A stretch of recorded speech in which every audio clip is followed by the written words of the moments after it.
نحمده ونصلي على رسوله الكريم اما بعد فاعوذ بالله من الشيطان الرجيم بسم الله الرحمن الرحيم رب اشرح لي صدري ويسر لي امري واحلل عقدة من لساني يفقهوا قولي۔ قرآن مجید نور ہے۔ اللہ سبحانہ وتعالی فرماتے ہیں یا ایھا الناس قد جاءکم برہان من ربکم وَأَنزَلْنَا إِلَيْكُمْ نُورًا مُبِينًا، اے لوگو بلا شبہ تمہارے پاس تمہارے رب کی طرف سے ایک واضح دلیل آ گئی ہے اور ہم نے تمہاری طرف ایک واضح نور نازل کیا ہے۔ تو نور روشنی کیا دکھاتی ہے؟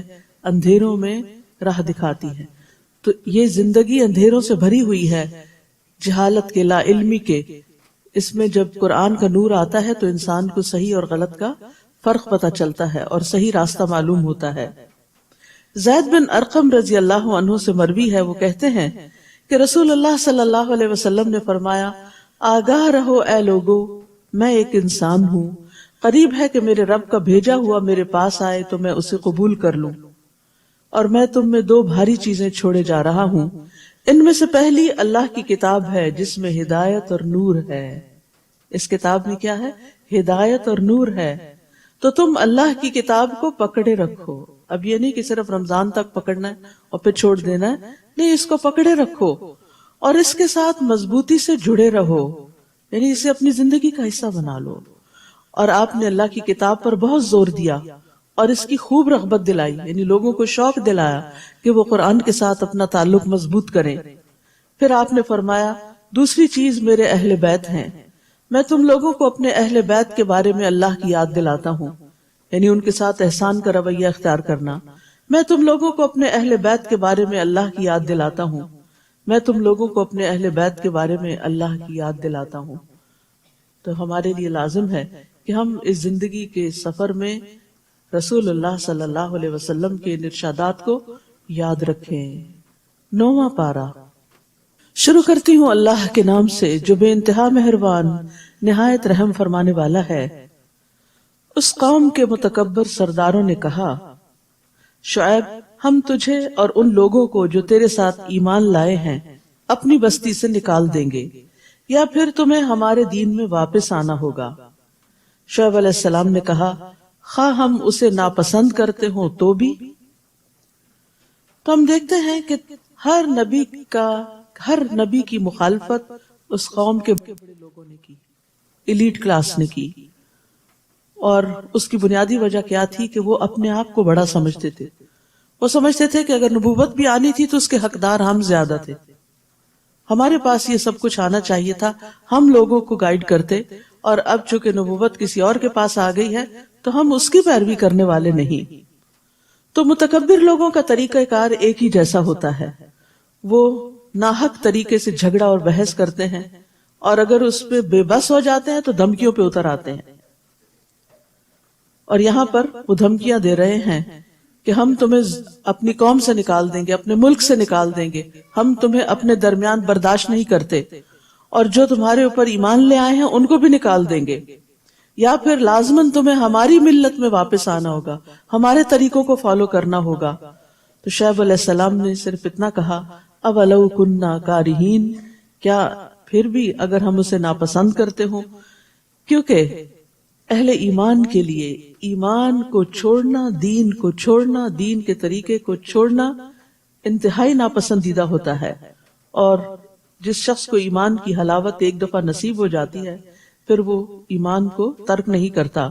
انس رضی اللہ عنہ سے روایت ہے کہ نبی صلی اللہ علیہ وسلم نے فرمایا 3 باتیں جس کسی میں ہوں گی وہ ایمان کی مٹھاس پالے گا، یہ کہ اللہ اور اس کا رسول اس کے نزدیک ہر چیز سے زیادہ محبوب ہوں، اور یہ کہ آدمی جس کسی سے محبت کرے صرف اللہ کے لیے کرے، کوئی دنیا کا لالچ بیچ میں نہ ہو، اور یہ کہ کفر میں دوبارہ لوٹنے کو اس طرح ناپسند کرے جیسا کہ وہ آگ میں پھینکے جانے کو ناپسند کرتا ہے، یعنی اسلام سے پھر مرتد ہو کے کفر کی طرف جانا اس کے لیے ایسے ہی ہو جیسے جہنم میں جانا ہے۔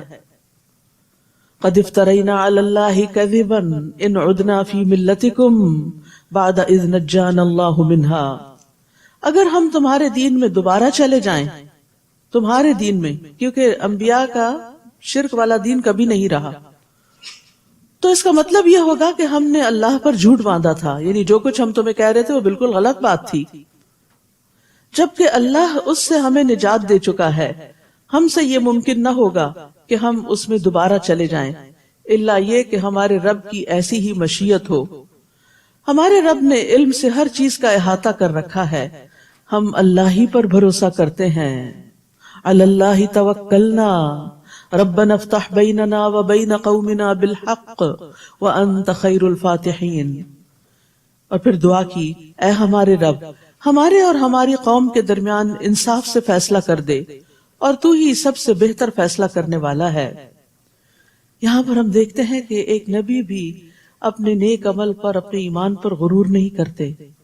انسان کو کبھی یہ نہیں سوچنا چاہیے کہ نیکی کی آج جس حالت پر میں ہوں یا ایمان کے جس درجے پر ہوں، بس یہ اس پر تو مجھے ہمیشگی حاصل ہو گئی.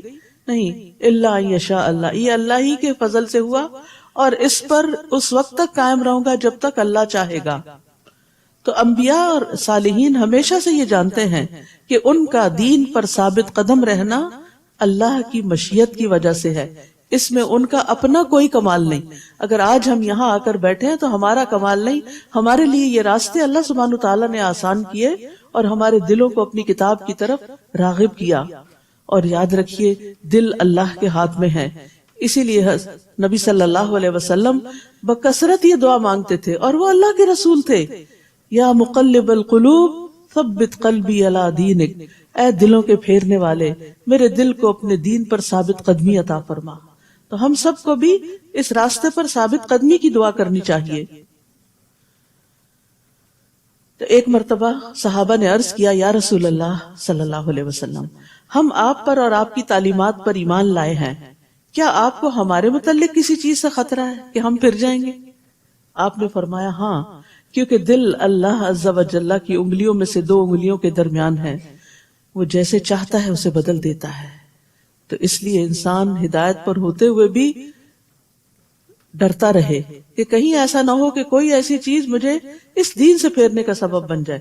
خصوصاً جب انسان کو ایمان کی، دین کی، قرآن کے علم کی حلاوت محسوس ہونے لگتی تو وہ سب سے زیادہ قیمتی چیز اس کو سمجھتا ہے، اور اس پر قائم رہنے کی پھر دعا بھی کرتا ہے، اپنا کمال نہیں سمجھتا. یاد رکھیے، ایک لمحے میں دل پلٹ سکتے ہیں، ایمان سے کفر کی طرف الٹ سکتے ہیں. جبیر بن نفیر سے مروی ہے، وہ کہتے ہیں، میں حمص میں ابو درداء کے پاس ان کے گھر گیا تو وہ اپنی مسجد میں کھڑے نماز پڑھ رہے تھے. جب وہ تشہد میں بیٹھے تو نفاق سے اللہ عز و جل کی پناہ مانگنے لگے. جب انہوں نے سلام پھیرا تو میں نے ان سے کہا، اے ابو درداء، اللہ آپ کو معاف فرمائے، آپ کا نفاق سے کیا تعلق؟ آپ کو کیوں منافقت سے ڈر لگ رہا ہے؟ آپ اور نفاق کا کیا جوڑ؟ انہوں نے 3 دفعہ کہا، اللہم غفرن، اللہم غفرن، اللہم غفرن، اللہ تو معاف کر دینا. فرمایا، اللہ کی قسم، ایک آدمی ایک گھڑی میں ہی ایک فتنے میں ڈال دیا جاتا ہے اور وہ اپنے دین سے پھر جاتا ہے. یعنی بعض اوقات شیطان کوئی ایسا وسوسہ دل میں ڈالتا ہے کہ انسان کہیں سے کہیں پہنچ جاتا ہے. تو اس لیے بہت ضروری ہے کہ انسان اللہ تعالیٰ سے استقامت مانگتا رہے.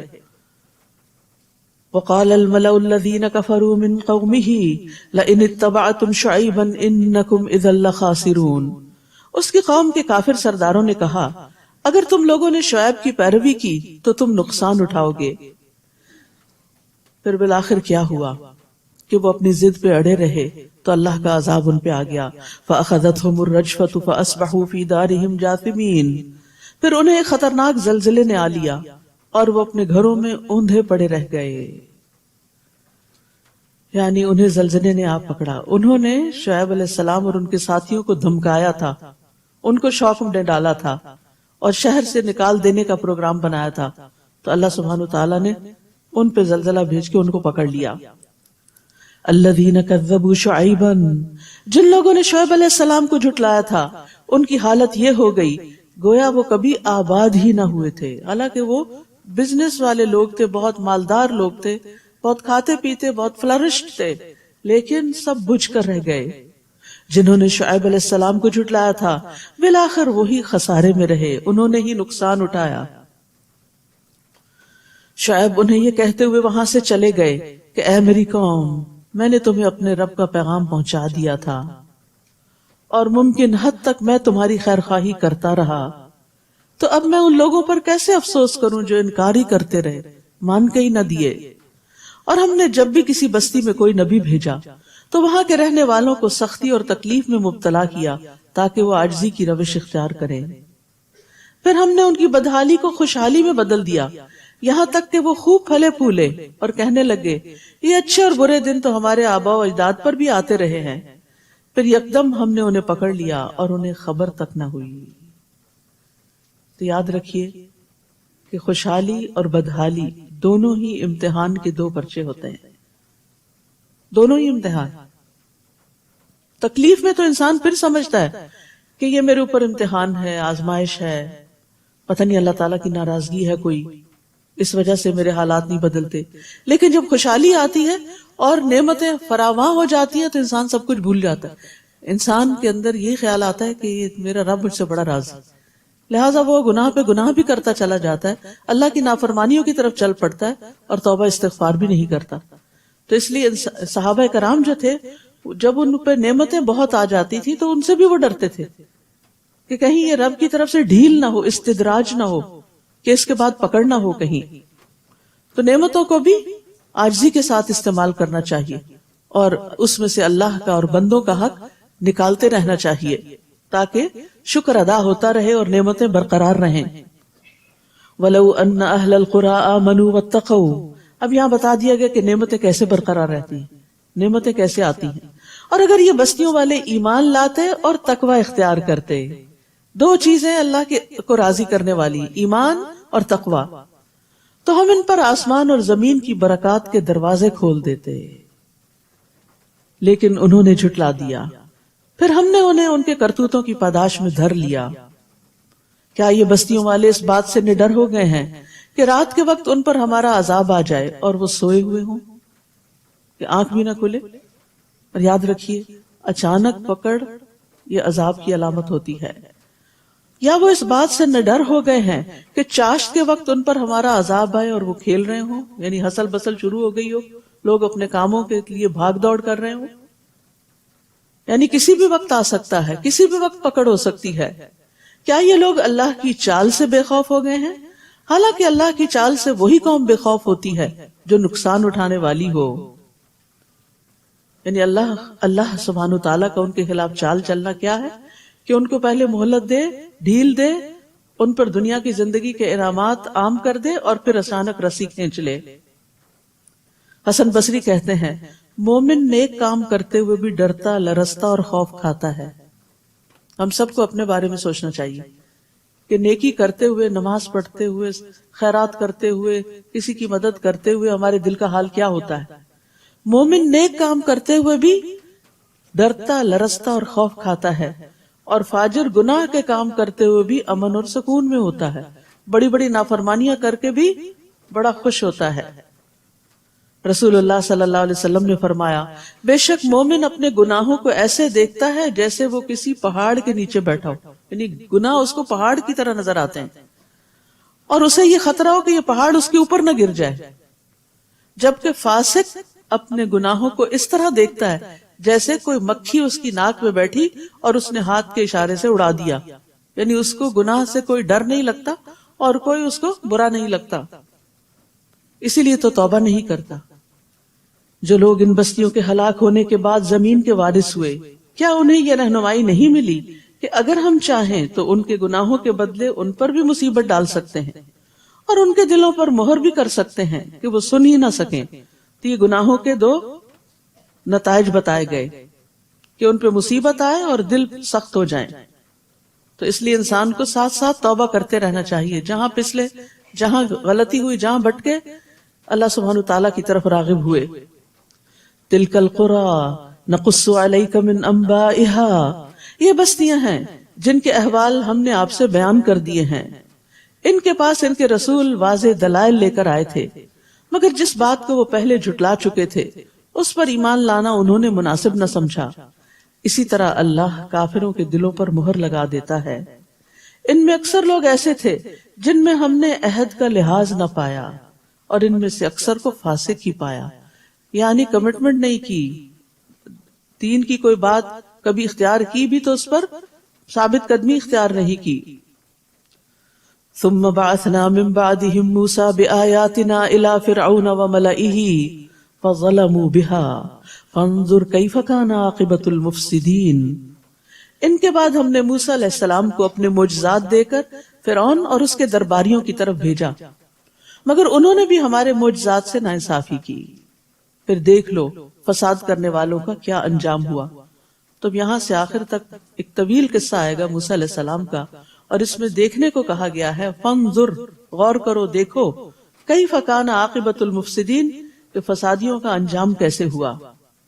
یعنی جو لوگ زمین میں فساد کرتے ہیں، تکبر کرتے ہیں، اپنے آپ کو بڑا سمجھ کر دوسروں کے اوپر ظلم ڈھاتے ہیں، ناانصافیاں کرتے ہیں، پھر بالآخر ایک دن ان کا انجام کیسے ہوتا ہے. وقال موسیٰ یا فرعون انی رسول من رب العالمین.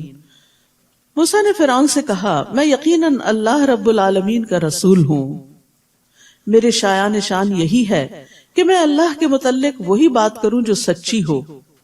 میں تمہارے پاس تمہارے رب کی طرف سے معجزات لے کر آیا ہوں، یعنی وہ تمہارا بھی رب ہے، لہٰذا بنی اسرائیل کو میرے ساتھ روانہ کر دو. یعنی جو ان کو غلام بنا رکھا ہے ان کو اس غلامی سے نجات دے دو. تو موسیٰ علیہ السلام کی دعوت کے دو بڑے نکات تھے، ایک تو ان کو اللہ کی طرف بلانا قوم فرعون کو، اور دوسرے بنی اسرائیل کو غلامی سے نجات دلانا. فرعون نے کہا اگر تو سچا ہے تو کوئی معجزہ لے کر آیا ہے تو اس کو پیش کر.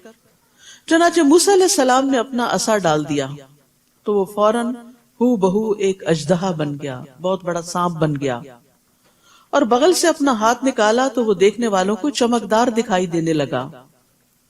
فرعون کی قوم کے سرداروں نے کہا یہ تو بڑا ماہر جادوگر ہے، وہ چاہتا ہے کہ تمہیں تمہارے ملک سے نکال دے، اب تم کیا مشورہ دیتے ہو؟ پھر انہوں نے فرعون سے کہا کہ موسیٰ اور اس کے بھائی کے معاملے کو التوا میں رکھو اور شہروں میں اپنے آدمی بھیج دو جو ہر ماہر جادوگر کو اکٹھا کر کے تیرے پاس لے آئے. چنانچہ جادوگر فرعون کے پاس آ گئے اور کہنے لگے اگر ہم غالب رہے تو ہمیں کچھ صلہ بھی ملے گا.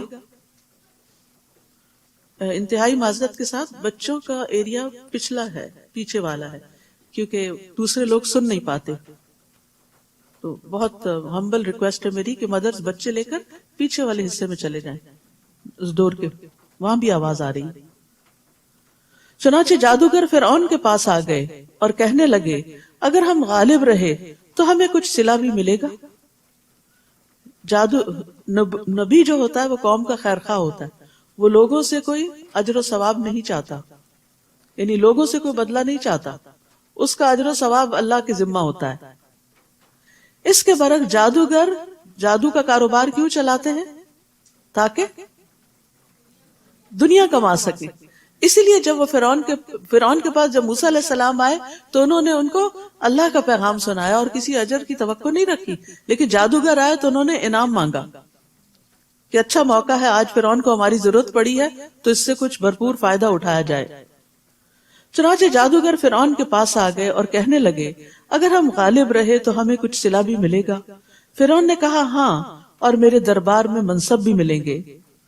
پھر مقابلے کے وقت جادوگر کہنے لگے موسیٰ تم ڈالتے ہو یا ہم ڈالیں؟ موسیٰ نے کہا تم ہی ڈالو.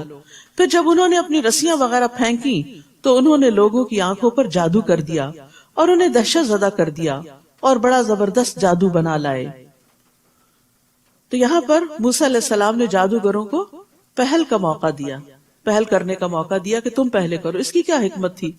اصل بات تو اللہ ہی بہتر جانتا ہے، لیکن یہ کہ موسیٰ علیہ السلام دیکھنا چاہتے تھے کہ جادوگر زیادہ سے زیادہ کیا کرتے ہیں، ان کی کارکردگی پہ غور کرنا چاہتے تھے، اور پھر یہ بھی کہ جب یہ اپنی چالاکیوں سے فارغ ہو جائیں تو پھر موسیٰ علیہ السلام ان کے اوپر حملہ آور ہوں.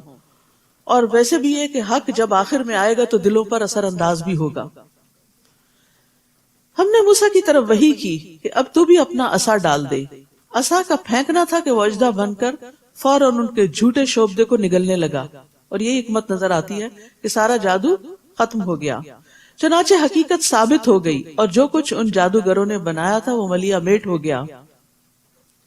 یہ جو آیتیں ہیں فَلَمَّا أَلْقَوْا قَالَ مُوسَى مَا جِئْتُمْ بِهِ السِّحْرُ، اور یہ سورۃ یونس کی 81 اور 82، اور پھر سورۃ الاعراف کی 118 سے 122، اور سورۃ طٰہٰ کی 69 آیت، اور یہ آیت یہاں سے فوقع الحق وبطل ما كانوا يعملون۔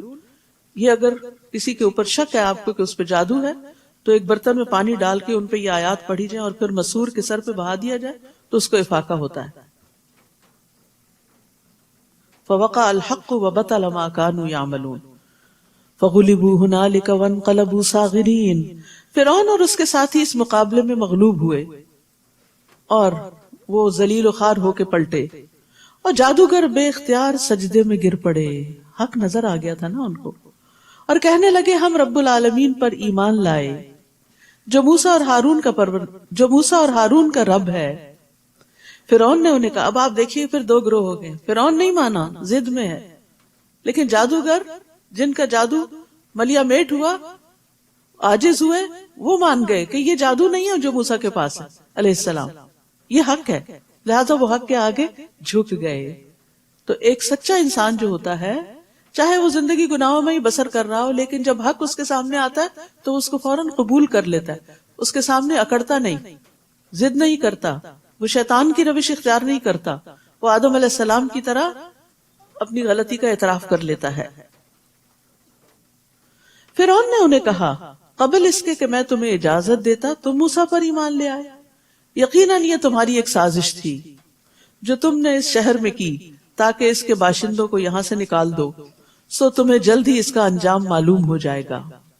اب فرعون جادوگروں کو بھی دھمکیاں دینے پہ اتر آیا، میں تمہارے ہاتھ اور پاؤں مخالف سمتوں سے کٹوا دوں گا، اگر ایک ہی سمت سے کاٹ دیا جائے تو موت واقع ہو جاتی ہے، پھر تم سب کو سولی پہ چڑھا دوں گا، یعنی نشان عبرت بناؤں گا۔ جادوگر کہنے لگے ہم یقیناً اپنے رب کی طرف لوٹ کر جانے والے ہیں، یعنی تم نے مار دیا تو کیا ہوا، ہم نے ایک دن مرنا ہی ہے اور اللہ کے حضور واپس جانا ہی ہے۔ اور ہماری کون سی بات تجھے بری لگی ہے سوائے اس کے کہ جب ہمارے پاس رب کی نشانیاں آ گئی تو ہم ان پر ایمان لے آئے، یعنی ہم ایمان ہی تو لائے ہیں، اس میں ایسی کیا کباہت ہے، ہم نے حق دیکھ کر اس کو پہچانا اور قبول کر لیا۔ پھر انہوں نے دعا کی ربنا افرغ علینا صبرا وتوفنا مسلمین، اے ہمارے رب ہم پر صبر انڈیل دے اور اس حال میں موت دے کہ ہم فرما بردار ہوں۔ یا اللہ ہمیں ایسی طاقت عطا کر جس کے ذریعے ہم وہ کچھ برداشت کر سکیں جس کی فرعون ہمیں دھمکی دے رہا ہے، یعنی صبر سے مقابلہ کرنا چاہ رہے تھے، کیونکہ فرعون کی دھمکی کو معمولی دھمکی نہیں تھی کہ ایک ہاتھ اور ایک پاؤں کٹوا دوں گا اور پھر سولی چڑھا دوں گا۔ آپ سوچئے، اپنے آپ کو وہاں رکھ کے دیکھیے کہ خوف سے کتنا برا حال ہو جائے اگر کوئی آپ کو ایسی دھمکی دے۔ تو انہوں نے اللہ سبحانہ تعالیٰ سے فوراً مدد مانگی۔ تو یہ سیکھنے کی بات ہے کہ بڑے سے بڑے گھبرا دینے والے موقع پر بھی انسان کو ہمت نہیں ہارنی چاہیے، اللہ سبحانہ تعالیٰ کی طرف رجوع کرنا چاہیے۔ اور یہاں پر یہ افرغ علینا، افراغ کہتے ہیں برتن میں جو کچھ ہے سب کچھ انڈیل دے، یعنی ہمارا دل صبر سے لبریز ہو جائے۔ اور پھر انہوں نے اسلام پر فوت ہونے کی دعا مانگی، کیونکہ اب زندگی میں کوئی رغبت نہیں رہی تھی اور انہیں فرعون کی دھمکی کی کوئی پرواہ بھی نہیں تھی۔ ان کا مقصد کیا تھا کہ آخرت میں نجات پا جائیں، جو کچھ اللہ کے پاس ہے اسے حاصل کرنے میں کامیاب ہو جائیں۔ اور ان باتوں سے فرعون اور ذلیل ہو گیا اور اس کی دھمکیاں بیکار ہو گئیں۔ یہاں پر سچے مومنوں کا، اب آپ دیکھیے وہ جو پیچھے بات ہوئی تھی نا کہ لمحے میں دل پلٹ جاتے ہیں، یہ اس کی عملی مثال ہے۔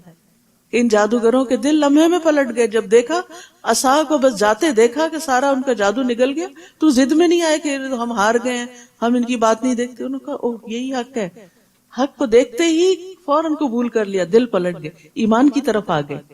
اور پھر ایمان جب آیا تو اس کی روشنی سے انہیں جو سب سے بڑی فکر لگی وہ آخرت کی تھی، فرعون کی دھمکیوں کی بھی نہیں، اس کے مقابلے میں صبر مانگ لیا، لیکن اصل میں آخرت کی کامیابی مانگی۔ اصل ایمان ہی اس شخص کا سچا ہے جس کو اپنی آخرت کی فکر ہوتی ہے کہ کسی بھی میرے کام کا انجام وہاں کیا ہوگا، آگے کیا بنے گی، جو ہمیشہ کی زندگی ہے۔ وَقَالَ الْمَلَأُ مِن قَوْمِ فِرْعَوْنَ أَتَذَرُ مُوسَىٰ وَقَوْمَهُ لِيُفْسِدُوا فِي الْأَرْضِ، اور فرعون کی قوم کے سردار فرعون سے کہنے لگے کیا تو موسیٰ اور اس کی قوم کو یوں ہی چھوڑ دے گا کہ زمین میں فساد مچاتے پھریں؟ اور تجھے اور تیرے معبودوں کو چھوڑ دیں. وہ کہنے لگا میں ان کے بیٹوں کو مروا ڈالوں گا. اور بنی اسرائیل کو اور دھمکی, اور ان کی عورتوں کو زندہ رہنے دوں گا, اور ہمیں ان پر پوری قدرت حاصل ہے. موسیٰ نے اپنی قوم سے کہا استعینوا باللہ واصبروا, اللہ سے مدد مانگو اور صبر کرو. سبحان اللہ, وہی بات جو جادوگروں نے جو ایمان لے آئے تھے کہی, اور یہاں بھی وہی ایمان اور صبر کی بات ہے.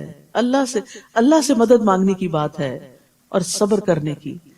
یاد رکھیے ہر مشکل چھوٹی ہو یا بڑی, سب سے پہلے ہمارے دل میں اللہ سبحانہ وتعالیٰ کا خیال آنا چاہیے اور اس سے دعا کرنی چاہیے, اور مشکل کا مقابلہ کرنے کے لیے اللہ سے مدد مانگنی چاہیے. سورۃ البقرہ میں بھی ہم نے پڑھا کہ وَاسْتَعِینُوا بِالصَّبْرِ وَالصَّلَاةِ, تو صلاۃ جو ہے دعا, نماز, یہ اللہ سے دعا مانگنے کا بہترین ذریعہ ہے.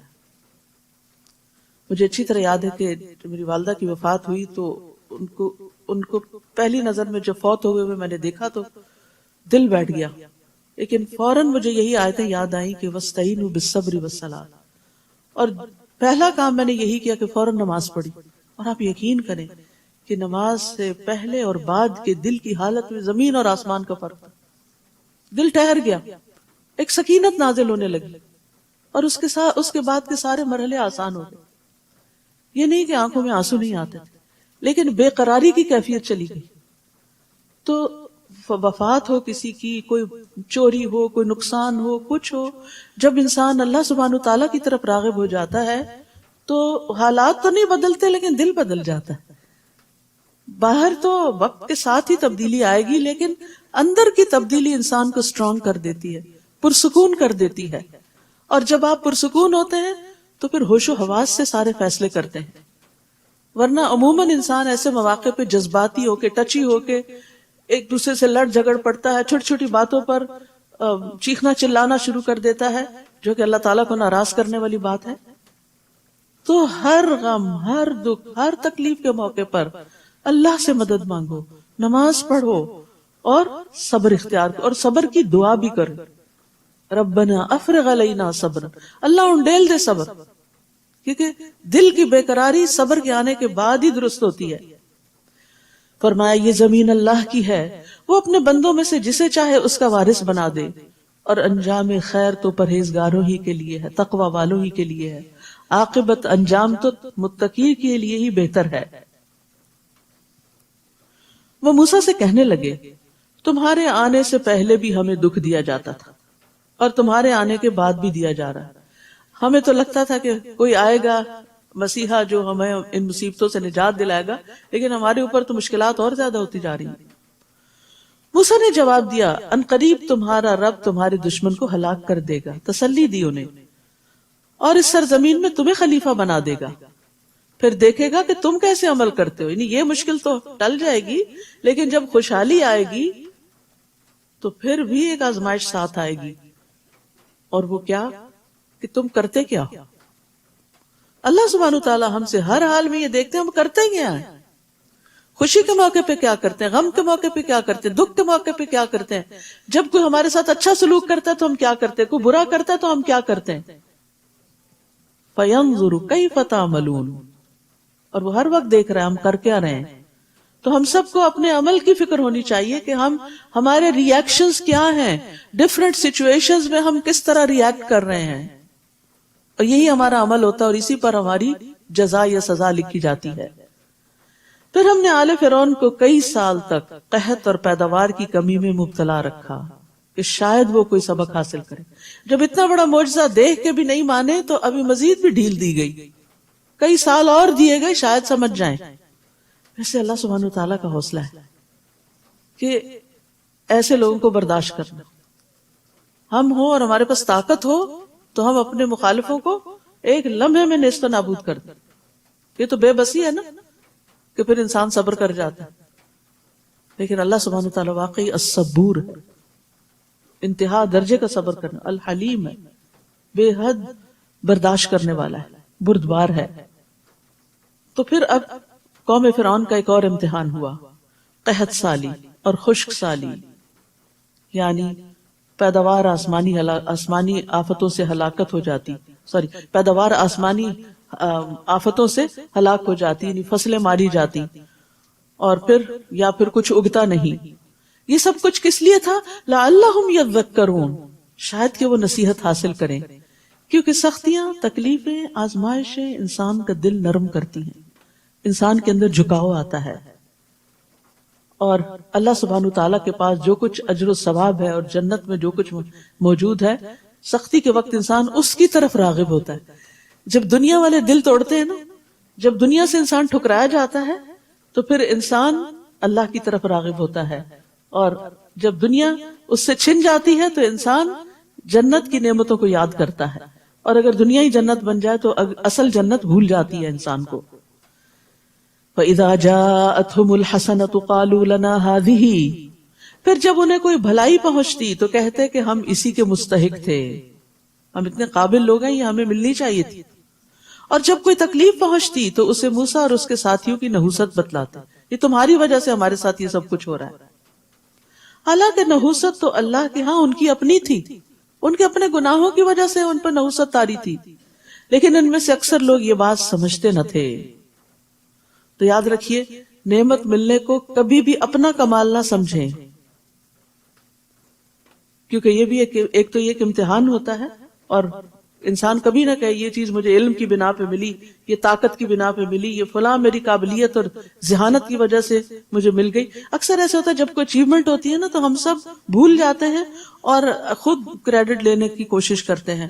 یعنی ایک پروجیکٹ جو سانجا ہوتا ہے نا، تو پھر جب کوئی اس کا اچھا نتیجہ نکلتا ہے تو ہر ایک کہتا ہے وہ میں نے کہا تھا نا، یہ میرا مشورہ تھا.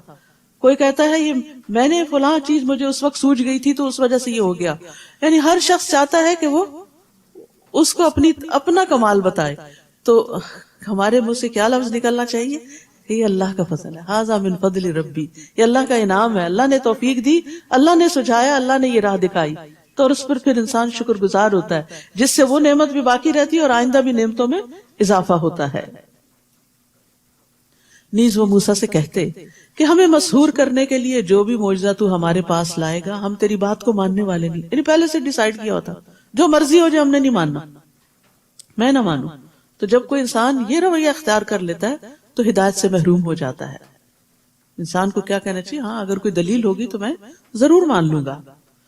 آخر ہم نے ان پر طوفان، ٹڈیاں، جوئیں، مینڈک اور خون کا عذاب ایک ایک کر کے مختلف وقتوں میں نشانیوں کے طور پہ بھیجا. آپ دیکھیے کہ طوفان عذاب ہوتے ہیں، گھر تباہ ہو جاتے ہیں، فصلیں تباہ ہو جاتی ہیں. ٹڈی دل جو ہوتے ہیں یہ فصلوں کو تباہ کر دیتے ہیں. جوئیں نفرت انگیز چیز ہوتی ہیں کہ انسان کی نیند، سکون حرام کر دیتی ہیں اور ایک گندگی کا سمبل ہوتی ہیں. مینڈک ان کے کھانوں میں، ان کے گھروں میں، ان کے بستروں میں ہر جگہ اچلتے پھرتے تھے. خون کا عذاب ایک تو یہ کہ ان کے پانی میں خون مل گیا، دوسرے یہ کہا جاتا ہے کہ ان کو نکسیر کی بیماری لاحق ہو گئی کہ ناک سے خون گرتا رہتا تھا. تو یہ مختلف عذاب وقتاً فوقتاً ان کے اوپر آئے، پھر بھی وہ اکڑے ہی رہے. استغفر اللہ، کیسے سخت دل لوگ تھے کہ کسی مصیبت پہ جھکے نہیں، کیونکہ وہ تھے ہی مجرم لوگ. اور جب ان پر کوئی عذاب آ پڑتا تو کہتے موسیٰ تیرے رب نے تجھ سے جو دعا کرنے کا عہد کیا ہو، تیرے رب نے تجھ سے جو دعا قبول کرنے کا عہد کیا ہوا ہے تو ہمارے لیے دعا کر، تو دعا کر. بنی اسرائیل بھی موسیٰ علیہ السلام سے دعا کرواتی اور فرعونی بھی کہتے تو دعا کر، خود نہیں راغب ہوتے. خود دعا کرنا سب سے افضل ہوتا ہے کیونکہ انسان کا اپنے رب کے ساتھ ایک تعلق مضبوط ہوتا ہے، اور یہ عبادت کا نچوڑ ہے، یہ عبادت کی قسم ہے. تو وہ دعا کرواتے اگر تو ہم سے عذاب کو دور کر دے گا تو ہم یقیناً تجھ پر ایمان لے آئیں گے اور بنی اسرائیل کو تیرے ساتھ روانہ کر دیں گے، ان کو آزاد کر دیں گے. پھر جب ہم ان سے وہ عذاب ایک مدت تک ہٹا دیتے تو وہ عہد توڑ دیتے، پھر اسی ڈگر پہ آ جاتے. آخر کار ہم نے ان سے انتقام لیا اور انہیں سمندر میں غرق کر دیا، ڈبو دیا، کیونکہ وہ ہماری آیات کو جھٹلاتے اور ان سے لاپرواہی برتتے تھے، غفلت وَكَانُوا عَنْهَا غَافِلِينَ. یعنی ان کو ڈبونے کی وجہ کیا تھی؟ ایک تو آیات کی تکذیب اور دوسرے غفلت، یعنی کسی چیز کو یاد کرنے سے ذہن کا بہک جانا، اور یہاں جان بوجھ کے غفلت اختیار کرنا. یعنی انہوں نے آیات میں غور و فکر کرنے سے روگردانی کی، اور جو نشانیاں اللہ نے بھیجی تھی موسیٰ علیہ السلام کے ذریعے ان کے اوپر توجہ نہ دی، اور ان کے برے کانسیکوینسز جو تھے ان کو کچھ نہ سمجھا۔ پھر ہم نے ان کا وارث ان لوگوں کو بنایا جو کمزور سمجھے جاتے تھے۔ وہ کون تھے؟ بنی اسرائیل۔ اور اس سرزمین کا وارث بھی بنایا جس کے مشرق و مغرب میں ہم نے برکت رکھی ہوئی ہے، فلسطین۔ اور بنی اسرائیل کے حق میں آپ کے رب کا اچھا وعدہ پورا ہو گیا، اور بنی اسرائیل کے حق میں آپ کے رب کا اچھا وعدہ پورا ہو گیا کیونکہ انہوں نے صبر کیا تھا۔ بما صبروا، حدیث میں آتا ہے وَعْلَمْ أَنَّ النَّصْرَ مَعَ الصَّبْرِ، جان رکھو کامیابی صبر کے ساتھ، صبر کے ساتھ۔ اور صبر کیا ہے؟ ٹھہر جانا، رک جانا، منفی ری ایکشن سے بچنا۔ اور فرعون اور اس کی قوم جو کچھ عمارتیں بناتے اور انگوروں کے باغ بیلوں پہ چڑھاتے تھے سب کو ہم نے تباہ کر دیا، کوئی ان کی دیکھ بھال کرنے والا ہی نہ رہا، سارے ڈوب گئے، کوئی ان کی زبان پڑھنے والا نہ رہا۔ اب ہزاروں سال کے بعد اس کو کنفیگر کیا جا رہا ہے کہ یہ کیا ان کی لکھائیاں تھی، کیا لکھا ہوا ہے، کہ یہ سب کچھ کس چیز کا سمبل ہے، کیونکہ کوئی بھی نہ بچا کہ جو اس ورثے کو سنبھالتا۔ وَجَاوَزْنَا بِبَنِي إِسْرَائِيلَ الْبَحْرَ فَأَتَوْا عَلَىٰ قَوْمٍ يَعْكُفُونَ عَلَىٰ أَصْنَامٍ لَهُمْ، اور جب ہم نے بنی اسرائیل کو سمندر سے پار اتارا تو وہ ایک ایسی قوم کے پاس آئے جو اپنے بتوں کی عبادت میں لگے ہوئے تھے۔ کہنے لگے موسیٰ ہمیں بھی ایک ایسا الہ بنا دو جیسے ان لوگوں کا الہ ہے۔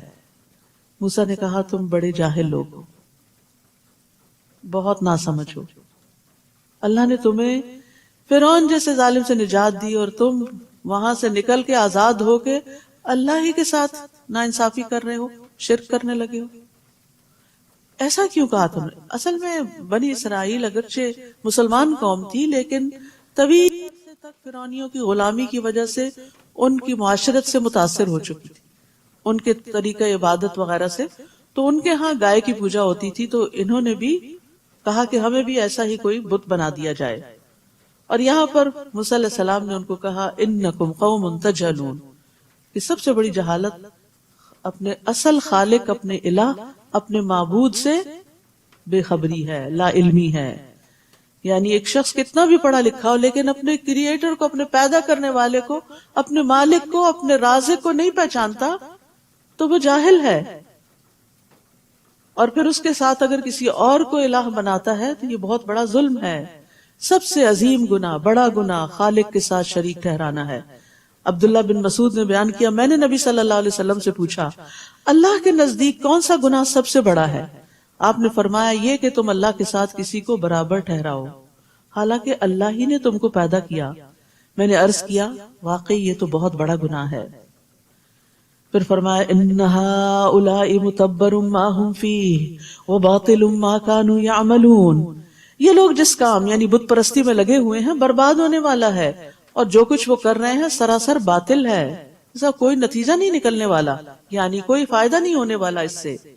پھر کہا کیا میں اللہ کے علاوہ تمہارے لیے کوئی اور الہ تلاش کروں حالانکہ اس نے تمہیں تمام جہان والوں پر فضیلت بخشی، اس کے تو تم پر انعامات ہیں اور تم اس کو چھوڑ کے کسی اور کی طرف راغب ہوتے ہو۔ کتنا بڑا ظلم۔ انسانوں میں سے بھی اگر کوئی ہمارا محسن ہو اور ہم اس کو چھوڑ کے کسی اور کا شکریہ ادا کریں تو یہ بڑے زیادتی والی بات ہے۔ وَلِلَّهِ الْمَثَلُ الْأَعْلَىٰ، اللہ کا تو حق ہی بہت بڑا ہے کہ انسان اس کو چھوڑ کے کسی اور کی طرف راغب ہو۔ اور اے بنی اسرائیل وہ وقت یاد کرو جب ہم نے تمہیں فرعونیوں سے نجات دی، وہ تمہارے بیٹوں کو مار ڈالتے تھے اور تمہاری عورتوں کو زندہ رہنے دیتے تھے، اور اس میں تمہارے لیے تمہارے رب کی طرف سے ایک بڑی آزمائش تھی، بڑا مشکل کڑا وقت تھا تم پر۔ اور ہم نے موسیٰ سے 30 راتوں کا وعدہ کیا، پھر اسے 10 مزید راتوں سے پورا کیا، تو اس کے رب کی مقرر مدت 40 راتیں پوری ہو گئی۔ اور جاتے وقت موسیٰ نے اپنے بھائی ہارون سے کہا تم میری قوم میں میرے خلیفہ بنو، اصلاح کرتے رہنا اور فساد کرنے والوں کی راہ پہ نہ چلنا۔ موسیٰ علیہ السلام کو ساری قوم ہر طرح کی چیزوں سے آئسولیٹ کر کے اللہ تعالیٰ پہاڑ پہ لے گئے تھے، انہیں تورات دینا تھی۔ علم حاصل کرنے کے لیے یکسوئی بڑی ضروری ہے۔ مثلا اگر آپ نے اپنا چیٹ بھی کھولی ہوئی ہے اور ادھر سے کوئی لیکچر بھی لگایا ہوا ہے اور چل پھر کے کبھی کچھ کسی سے باتیں شروع کر دیتے ہیں اور کچھ کہتے ہیں ہاں میں بڑا علم حاصل کر رہی ہوں، تو یہ علم حاصل کرنا نہیں ہوتا. نہ ہونے سے یہ بھی بہتر ہے کہ کوئی کان میں اچھی بات پڑ جائے گی، لیکن اللہ کی کتاب کے ساتھ کچھ نہ کچھ وقت ایسا ضرور گزارنا چاہیے کہ انسان سارے گیجٹ، سارے گھر کے کاموں، ساری مصروفیات، ہر چیز سے کٹ کے الگ ہو کے بیٹھے اور اس پر کنٹمپلیٹ کرے، توجہ کرے، غور و فکر کرے، تدبر کرے، تاکہ وہ سنک ان ہو، دل کے اندر جائے اور وہ عمل میں جھلکے. اور ہم نے موسیٰ سے 30 راتوں کا وعدہ کیا، پھر اسے 10 مزید راتوں سے پورا کیا. 40 دن تک کے لیے وہ وہاں گئے تھے، تو اس کے رب کی مقررہ مدت 40 راتیں پوری ہو گئی. اور جاتے وقت موسیٰ علیہ السلام نے اپنے بھائی کو اپنا کام ڈیلیگیٹ کیا اور کہا تم میری قوم میں میرے جانشین بنو. اور کیا ہدایات دی جانشین بناتے وقت؟ اصلاح کرتے رہنا، فساد کرنے والوں کے پیچھے نہ چلنا. بس 2 باتیں، اصلاح کرتے رہنا، یعنی یہ بھٹکنے لگے، غلط کرنے لگے تو ان کی اصلاح کرنا، اور اگر سب مل کے کسی غلط طریقے پہ چلے تو ان کی میجورٹی کے پیچھے نہیں لگنا. یہ بڑی زبردست ہدایات ہے، بہت زبردست طریقہ ہے موسیٰ علیہ السلام کا. اور جب موسیٰ علیہ السلام ہمارے مقررہ وقت پر اور جگہ پر آ گئے، یعنی طور پر، اور اس سے اس کے رب نے کلام کیا. سبحان اللہ، کیا بالکل تنہائی. اگر کبھی آپ ٹاپ آف دا ہل گئے ہوں اور وہاں کی جو سائلنس ہوتی ہے، اپنے سانس کی آواز بھی انسان کو آتی ہے، اتنی خاموشی اور اتنی یکسوئی ہوتی.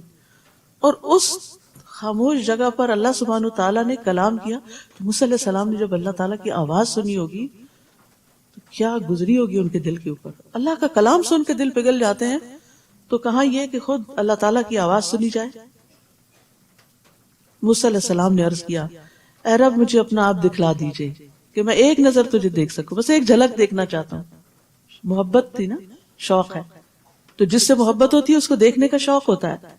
اللہ تعالیٰ نے فرمایا تو مجھے ہرگز نہ دیکھ سکے گا، البتہ اس پہاڑ کی طرف دیکھ، اگر یہ اپنی جگہ پر برقرار رہا تو بھی مجھے دیکھ سکے گا. پھر جب اس کے رب نے پہاڑ پر تجلی کی، بس چھوٹی سی روشنی، تو اسے ریزہ ریزہ کر دیا اور موسیٰ غش کھا کے گر پڑے.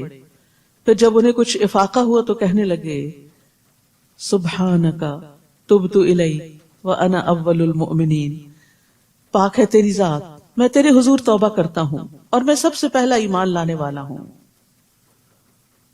تو پہاڑ جیسی مضبوط اور سخت چیز بھی اللہ سبحانہ تعالیٰ کا دیدار نہیں کر سکتی، تو انسان تو بڑی کمزور چیز ہے. تو موسیٰ علیہ السلام نے پہاڑ کو دیکھا کہ وہ اپنے اوپر قابو نہیں پا سکا اور پہاڑ گر کر ٹوٹ پڑا.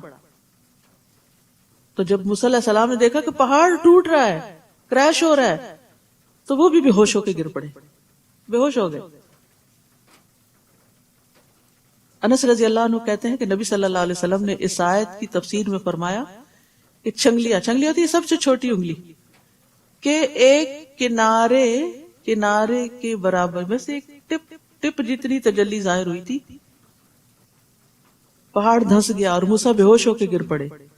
موسیٰ اسی پہاڑ پہ تھے. آپ نے اپنے ہاتھ کی نصف خنجر انگلی کے ساتھ اشارہ فرمایا. قال سبحانک تبت الیک، یہ موسیٰ علیہ السلام کی عاجزی تھی کہ عاجزی کے ساتھ اپنے رب کی طرف رجوع کیا. یارو مجھے ایسا مطالبہ نہیں کرنا چاہیے.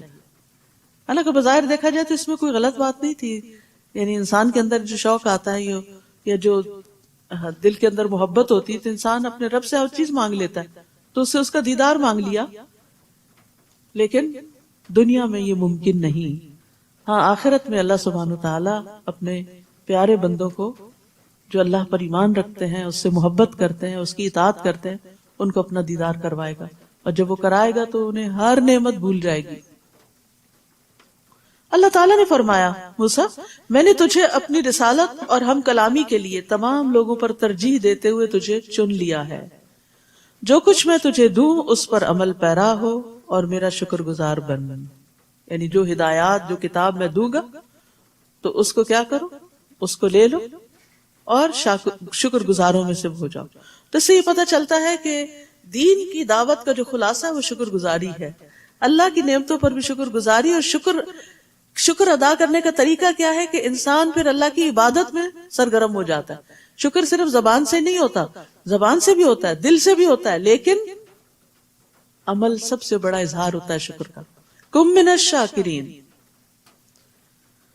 اور وہ کیا ہے کہ اللہ نے جو کچھ ہمیں دیا ہے نا، وہ اللہ کی پسند کے راستوں میں لگا دیں، نافرمانی کے رستوں میں نہ لگائیں. اور اس کے لیے ہم نے تختیوں میں ہر طرح کی نصیحت اور ہر ایک بات کی تفصیل لکھ دی تھی، اور حکم دیا اس پر مضبوطی سے عمل کرو. فخذها بقوة. اور اپنی قوم کو بھی حکم دو کہ وہ ان پر اچھی طرح عمل کریں. یأخذوا بأحسنها. ان قریب میں تمہیں فاسقوں کا گھر دکھلاؤں گا. تو قوت سے پکڑنے سے مراد یہ نہیں کہ زور سے پکڑ لو، اس کا مطلب یہ ہے کہ دل کی مضبوطی، پکے عزم کے ساتھ پکڑو اور عمل کرو. کیونکہ انسان جب کمزور ارادے سے کسی چیز کو لیتا ہے تو ڈھیلے ڈھالے طریقے سے ہی پکڑتا ہے. جو چیز قیمتی ہوتی ہے اس کو سنبھال کے رکھتا ہے اور اس پر نیت اور ارادہ بھی کر لیتا ہے. تو یأخذوا بأحسنها، اس کے بہترین حصے کو لے لے. تو کیا اس کا مطلب ہے کہ قرآن میں کچھ حصہ اچھا ہے اور کچھ بہت زیادہ اچھا ہے؟ جی ہاں. بات یہ ہے کہ قرآن کے علاوہ جب وہ کچھ سنتے ہیں تو قرآن کی پیروی کرتے ہیں، دوسری چیز کی پیروی نہیں کرتے. یعنی اس کا مطلب یہ بتایا جاتا ہے کہ وہ قرآن سنتے ہیں اور اس کے علاوہ بھی، لیکن پیروی قرآن ہی کی کرتے ہیں. ایسے لوگوں کے لیے خوشخبری ہے. فبشر عباد الذین یستمعون القول فیتبعون احسنہ. تو میرے بندوں کو خوشخبری دے دیجئے جو کان لگا کے بات سنتے ہیں پھر اس میں سے سب سے اچھی بات کی پیروی کرتے ہیں. اور اپنی آیتوں سے ان لوگوں کی نگاہیں پھیر دوں گا جو بلا وجہ زمین میں اکڑتے ہیں. تکبر ہدایت کے راستے میں رکاوٹ بن جاتا ہے. اللہ تعالیٰ ایسے لوگوں کو غور و فکر کی صلاحیت ہی نہیں دیتا. وہ خواہ کوئی بھی نشانی دیکھ لیں اس پر ایمان نہ لائیں. وہ کوئی بھی نشانی دیکھ لیں اس پر ایمان نہیں لائیں گے، اور راہ ہدایت دیکھ لیں تو اسے اختیار نہیں کرتے، اور اگر گمراہی دیکھ لیں تو اسے فوراً اختیار کرتے ہیں. ان کی یہ حالت اس لیے ہے کہ انہوں نے ہماری آیات کو جھٹلا دیا اور ان سے بے پرواہی کرتے رہے. تو یاد رکھیے، حق سے ضد رکھنے کی وجہ سے انسان ہدایت سے محروم ہو جاتا ہے. تو علم سے محروم کرنے والے اسباب میں تکبر اور بے صبرا پن اور حق سے ضد. ایک اور روایت، ایک اور قول ہے کسی کا کہ العلم یضیع بین الحیاء والکبر. علم حیا اور تکبر حاصل کرنے والا شخص حاصل نہیں کر سکتا، کہ جو اپنے آپ کو بڑی چیز سمجھے اور ہر چیز کو صرف کریٹیکلی دیکھتا رہے، یہاں یہ غلطی ہے وہاں وہ کمی ہے، وہ پھر اس میں سے موتی نہیں چن سکتا، اس میں سے اچھی بات نہیں اختیار کر سکتا. تو یہ بڑی ڈرانے والی بات ہے. سأصرف عن آیاتی الذین یتکبرون فی الارض بغیر الحق، کہ میں اپنی آیات سے ان لوگوں کو پھیر دوں گا جو زمین میں ناحق تکبر کرتے ہیں. یعنی ان کے دلوں سے قرآن کے فہم کو روک لوں گا. اور جن لوگوں نے ہماری آیات کو اور آخرت کی ملاقات کو جھٹلا دیا ان کے اعمال ضائع ہو گئے، اور انہیں وہی کچھ بدلہ دیا جائے گا جو کام وہ دنیا میں کرتے رہے. موسیٰ علیہ السلام کے طور پر جانے کے بعد اس کی قوم نے اپنے زیوروں سے ایک بچڑے کا جسم یعنی پتلا بنا لیا جس میں سے بیل کی آواز نکلتی تھی. ان لوگوں نے یہ نہ دیکھا کہ وہ نہ تو کوئی ان سے بات کرتا ہے نہ ہی ان کو راستہ دکھا سکتا ہے، پھر بھی انہوں نے اسے الہ بنا لیا، اور وہ تھے ہی بے انصاف لوگ، نہ سمجھ لوگ. اور جب وہ شرمسار ہوئے اور دیکھا کہ وہ گمراہ ہو گئے ہیں تو کہنے لگے لئن لم یرحمنا ربنا ویغفر لنا لنکونن من الخاسرین. اگر ہمارے رب نے ہم پر رحم نہ کیا اور ہمیں معاف نہ کیا تو ہم برباد ہو جائیں گے. پلٹ آئے، توبہ کر لی. اور جب موسیٰ علیہ السلام غصے اور رنج سے بھرے ہوئے اپنی قوم کی طرف واپس آئے، وہ 40 دن کے بعد، تو انہیں کہا تم لوگوں نے میرے بعد بہت بری جانشینی کی. تمہیں کیا جلدی پڑی تھی کہ اپنے رب کے حکم کا انتظار بھی نہ کیا، کہ میں آتا اور تمہیں بتاتا کہ رب تم سے کیا چاہتا ہے. پھر تختیاں پھینک دی اور اپنے بھائی کو سر سے پکڑ کر اپنی طرف کھینچنے لگے، یعنی غصے کی وجہ سے کہ یہ سب کچھ کیوں ہو گیا. ایک مومن جو ہوتا ہے اس کا غصہ اپنی ذات پہ نہیں ہوتا، ذاتی معاملے میں نہیں ہوتا، اس کا غصہ حق اور ہدایت اور دین کی وجہ سے ہوتا ہے. تو اس موسیٰ علیہ السلام کا یہاں غصہ اس وجہ سے تھا کہ قوم بت پرستی میں مبتلا ہو گئی تھی. اور بھائی کو چونکہ نگران بنا کر گئے تھے، اس لیے بھائی کو پکڑ لیا اور اپنی طرف کھینچنے لگے۔ ہارون نے کہا اے میری ماں کے بیٹے، ان کو نرم کرنے کے لیے پیار سے پکارا، ان لوگوں نے مجھے کمزور سمجھا اور قریب تھا کہ مجھے مار ہی ڈالتے۔ بعض اوقات لوگ لیڈر کی بات نہیں سنتے، لہٰذا دشمنوں کو مجھ پر ہنسنے کا موقع نہ دو اور مجھے ان ظالم لوگوں کے ساتھ شامل نہ کرو۔ یعنی میں خود ان کے ساتھ شامل نہیں تھا، لیکن میں ان کو روک بھی نہیں سکا۔ یہاں پر موسیٰ علیہ السلام جو کہتے ہیں اجلتم امر ربکم، یعنی تمہیں کیا جلدی پڑی تھی کہ اپنے رب کے حکم کا انتظار بھی نہ کیا؟ تو ایسی جلد بازی جو ہے، چاہے وہ کسی نیکی کے کام کے لیے ہو، وہ بعض اوقات انسان کو فتنے میں مبتلا کر دیتی ہے۔ اور جلدی کیا ہوتی ہے، عجلہ کیا ہوتی ہے؟ کسی چیز کا وقت آنے سے پہلے ہی اس کی طرف چلے جانا، اور یہ قابل مذمت ہوتا ہے۔ جیسے اذان ہوئی ہی نہیں، وقت داخل ہی ہو نماز کا، نماز شروع کر دی۔ اور سرعہ کا مطلب ہوتا ہے ایک چیز کو اس کے اول وقت میں جلدی کر لینا، یہ قابل تعریف ہے۔ سرعت قابل تعریف ہے، عجلت ناپسندیدہ ہے۔ حدیث میں آتا ہے تحمل مزاجی اللہ کی طرف سے ہے اور جلد بازی شیطان کی طرف سے۔ لیکن نیک کام کو اول وقت میں کرنا جلد بازی نہیں ہوتا، وہ سرعت ہوتا ہے۔ رسول اللہ صلی اللہ علیہ وسلم سے سوال کیا گیا اعمال میں سے کون سا عمل سب سے افضل ہے؟ آپ نے فرمایا نماز کو اس کے اول وقت پر ادا کرنا۔ تو نہ ہی جلد بازی اچھی ہے اور نہ ہی تاخیر اچھی ہے۔ اول وقت میں، مناسب وقت میں کام کو کرنا پسندیدہ ہے، اس کا اجر زیادہ ہے۔ جیسے جمعے کے دن جو لوگ مسجد آتے ہیں تو جو سب سے پہلے آتا ہے اس کو اتنا ثواب ملتا ہے جیسے اونٹ قربان کیا ہو۔ جو دوسری گھڑی میں آتا ہے گویا اس نے گائے قربان کی، تیسری گھڑی والے کو گویا سینگ والا دمبا قربان کیا، چوتھی گھڑی میں چلا تو گویا اس نے مرغی قربان کی، پانچویں گھڑی میں چلا تو گویا اس نے انڈا اللہ کی راہ میں دیا۔ پھر امام خطبے کے لیے نکل آتا تو فرشتے ذکر سننے میں مشغول ہوتے ہیں، وہ نام لکھنا چھوڑ دیتے ہیں۔ تو اول وقت نیکی کے کام میں یعنی تاخیر نہ کرنا یہ پسندیدہ ہے۔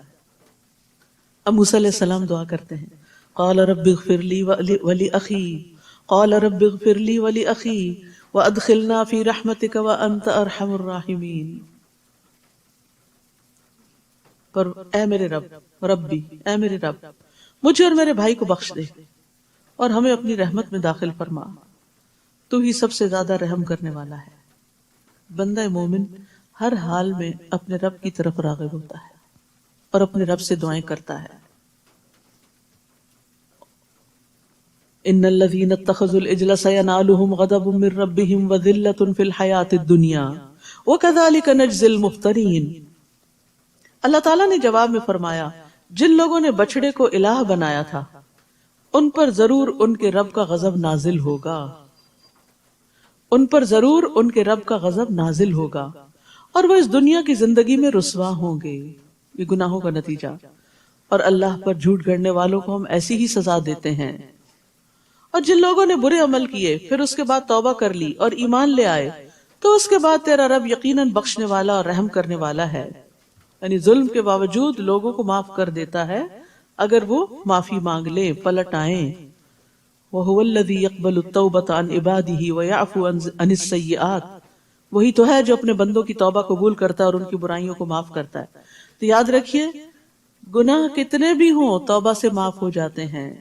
نبی صلی اللہ علیہ وسلم نے فرمایا اگر تم اتنے گناہ کرو کہ آسمان تک پہنچ جائیں پھر تم توبہ کرو تو اللہ تم کو معاف کر دے گا۔ لیکن اس امید پر انسان ڈھیٹ بن کر گناہ نہ کرتا چلا جائے۔ یعنی بعض غلطیاں جو بہت بڑی ہوتی ہیں، بظاہر کرنے میں چھوٹی ہوتی ہیں لیکن انجام ان کا بڑا بھیانک ہوتا ہے کہ زمین آسمان کی فضا کو بھر دے، تو ایسی بڑی غلطی بھی ہو جائے تو اللہ کی طرف رجوع کر کے توبہ کر لینی چاہیے۔ اور جب موسیٰ کا غصہ فرو ہوا، یعنی جب موسیٰ علیہ السلام کا غصہ ٹھنڈا ہو گیا تو اس نے تختیاں اٹھا لی اور ان کی تحریر کے مطابق یہ ان لوگوں کے لیے ہدایت اور رحمت تھی جو اپنے رب سے ڈرتے ہیں۔ تو سہل بن عبداللہ کہتے ہیں کہ دنیا اور آخرت کی ہر بھلائی کی بنیاد اللہ سے خوف کرنا ہے۔ تو تورات ہدایت تھی لیکن کس کے لیے؟ ہم لربہم یرہبون، جو اپنے رب سے ڈرتے ہیں۔ اور قرآن ہدایت ہے لیکن کس کے لیے؟ جو اپنے رب کا تقوی اختیار کرتے ہیں. اور ہماری طے شدہ میعاد کے لیے موسیٰ نے اپنی قوم سے 70 آدمی چن لیے. پھر جب انہیں زلزلے نے آ لیا تو موسیٰ نے عرض کیا اے میرے رب اگر تو چاہتا تو اس سے پہلے بھی انہیں اور مجھے بھی ہلاک کر سکتا تھا. تو ہم سب کو اس جرم میں ہلاک کرتا ہے جو ہم میں سے کچھ نادانوں نے کیا تھا. یہ تو تیری ایک آزمائش تھی جس سے تو جسے چاہتا ہے گمراہ کرتا ہے اور جسے چاہے سیدھی راہ دکھاتا ہے. تو ہی ہمارا سرپرست ہے لہٰذا ہمیں معاف فرما اور ہم پر رحم فرما اور تو ہی سب سے بڑھ کر معاف کرنے والا ہے. انت ولینا فاغفر لنا وارحمنا وانت خیر الغافرین واکتب لنا فی هذه الدنیا حسنہ وفی الآخرہ انا ہدنا الیک. اور ہمارے لیے اس دنیا میں بھی نیکی بھلائی لکھ دے، حسنہ لکھ دے، اور آخرت میں بھی ہم نے تیری طرف رجوع کر لیا. اللہ تعالیٰ نے جواب میں فرمایا سزا تو میں اسے ہی دیتا ہوں جسے چاہوں گا، مگر میری رحمت ہر چیز کو گھیرے ہوئے ہے. وسعت ورحمتی وسعت کل شیء. لہٰذا جو لوگ تقوی اختیار کرتے ہیں، زکوٰۃ دیتے ہیں اور ہماری آیات پر ایمان لاتے ہیں ان کے لیے میں رحمت ہی لکھوں گا. تو اللہ کی رحمت پانے کے لیے کیا کرنا چاہیے؟ تقوی، زکوٰۃ اور آیات پر ایمان. جو لوگ اس رسول کی پیروی کرتے ہیں جو نبی امی ہے، جس کا ذکر وہ اپنے ہاں تورات اور انجیل میں لکھا ہوا پاتے ہیں، وہ رسول انہیں نیکی کا حکم دیتا اور برائی سے روکتا ہے، ان کے لیے پاکیزہ چیزوں کو حلال اور گندی چیزوں کو حرام کرتا ہے، ان کے بوجھ ان پر سے اتارتا ہے اور وہ بندشیں کھولتا ہے جن میں وہ جکڑے ہوئے تھے. لہٰذا جو لوگ اس پر ایمان لائے اور اس کی حمایت اور مدد کی اور اس روشنی کی پیروی کی جو اس کے ساتھ نازل کی گئی ہے تو یہی لوگ فلاح پانے والے ہیں. تو یہاں پر نبی امی سے مراد کون ہے؟ رسول اللہ صلی اللہ علیہ وسلم. آپ کو امی کیوں کہا گیا؟ کیونکہ آپ لکھ پڑھ نہیں سکتے تھے. اس کے باوجود آپ پر اللہ نے جو علم نازل کیا اس کی کوئی مثال نہیں، وہ پڑھے لکھوں کے پاس بھی نہیں. اللہ تعالیٰ نے نبی صلی اللہ علیہ وسلم کی وجہ سے امت کو آسانی بخشی جس کا یہاں ذکر کیا جا رہا ہے، اور آپ واقعی آسانیاں دیتے تھے. آپ فرماتے ہیں اگر میری امت پر مشقت نہ ہوتی تو میں انہیں ہر نماز کے وقت وضو کرنے کا حکم دیتا. لیکن اب کیا ہے؟ نہیں، وضو کا بھی ہر نماز کے لیے تازہ وضو کرنے کا حکم دیتا. لیکن اللہ نے ایسا نہیں کیا، یعنی آسانی کی کہ اگر وضو ہے تو ایک نماز پڑھ لی تو دوسری بھی پڑھ سکتے ہو، نوافل بھی پڑھ سکتے ہو. کیونکہ بعض لوگ اس غلط فہمی کا شکار ہوتے ہیں کہ شاید ہر نماز کے لیے تازہ وضو کرنے کی ضرورت. ایسا کچھ نہیں.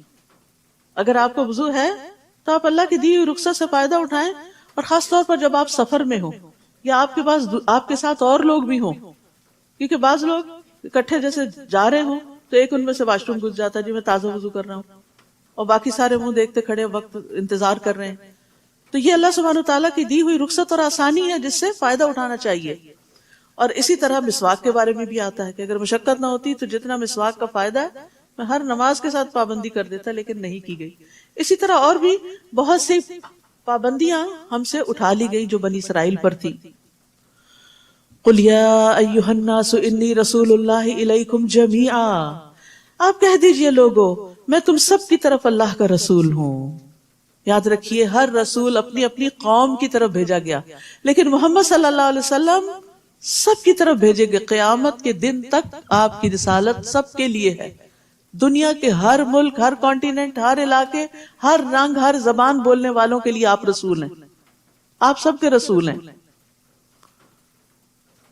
میں تم سب کی طرف اس اللہ کا رسول ہوں جو آسمانوں اور زمین کی سلطنت کا مالک ہے.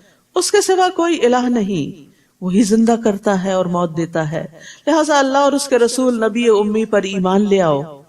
جو اللہ اور اس کے ارشادات پر ایمان لاتا ہے اور اسی کی پیروی کرو، امید ہے کہ تم راہ راست پالو گے.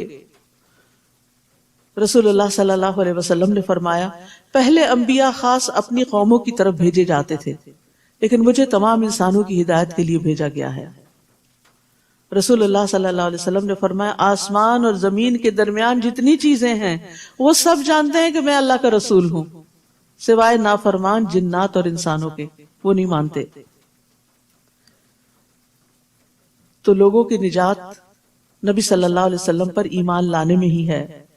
رسول اللہ صلی اللہ علیہ وسلم نے فرمایا قسم ہے اس ذات کی جس کے ہاتھ میں محمد کی جان ہے، اس امت کا کوئی بھی یہودی اور نصرانی جو میرے بارے میں سنے پھر جس کے ساتھ میں بھیجا گیا ہوں وہ اس پر ایمان نہ لائے تو اس کا ٹھکانہ جہنم والوں میں سے ہوگا. یعنی جس نے سن لیا جان لیا اس کے لیے لازم ہو گیا کہ وہ ایمان لے آئے. اور موسیٰ علیہ السلام کی قوم میں ایک گروہ ایسا بھی ہے جو حق کے مطابق ہدایت کرتے اور اسی کے مطابق انصاف کرتے ہیں. اور ہم نے بنی اسرائیل کے 12 قبیلوں کو 12 جماعتیں بنا دیا تھا. اور جب موسیٰ سے اس کی قوم نے پانی مانگا تو ہم نے اسے وحی کی کہ اس چٹان پر اپنا عصا مارو.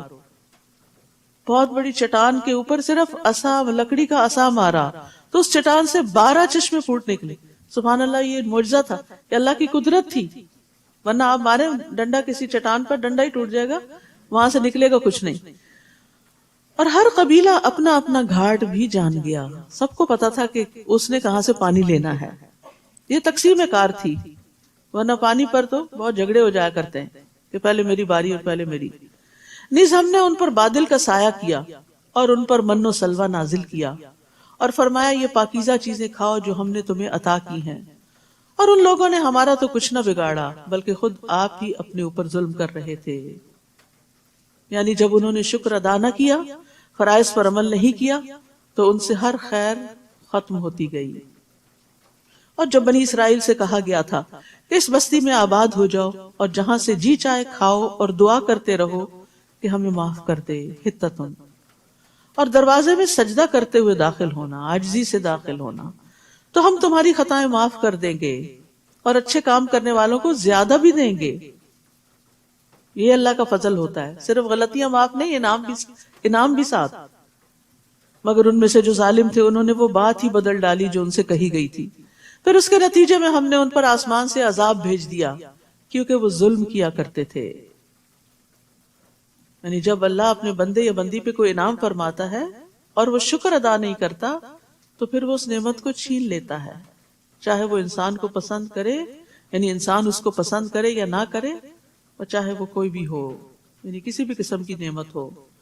تو ہمیں ہر نعمت پر اللہ کا شکر ادا کرنا چاہیے، چاہے ہمارے جسم کے اندر نعمتیں ہیں یا پھر مال یا اولاد یا صحت یا کوئی بھی چیز جو اللہ نے ہمیں دی.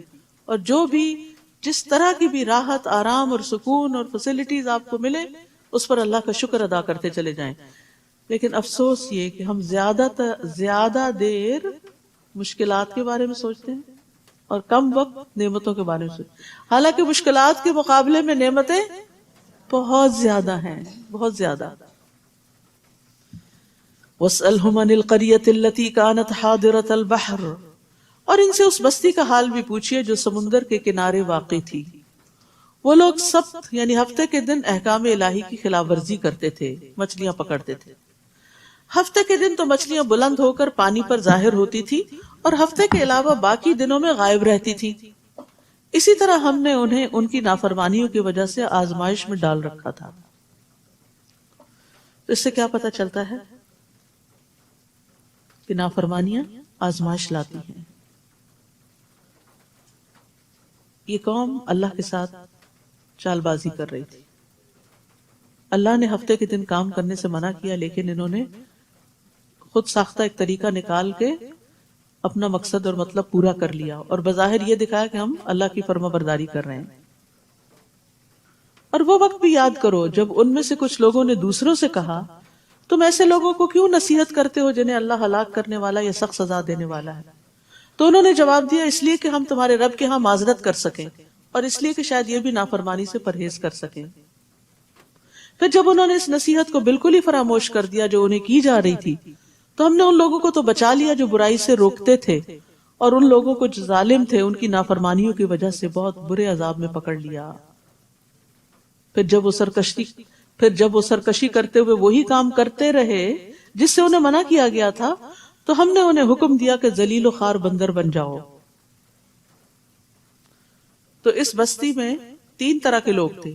ایک وہ جو مچھلیاں پکڑتے تھے، دوسرے جو نہیں پکڑتے تھے اور پکڑنے والوں کو منع بھی کرتے تھے، اور تیسرے جو ان سے کنارہ کش تھے، خود نہیں پکڑتے تھے لیکن منع نہیں کرتے تھے.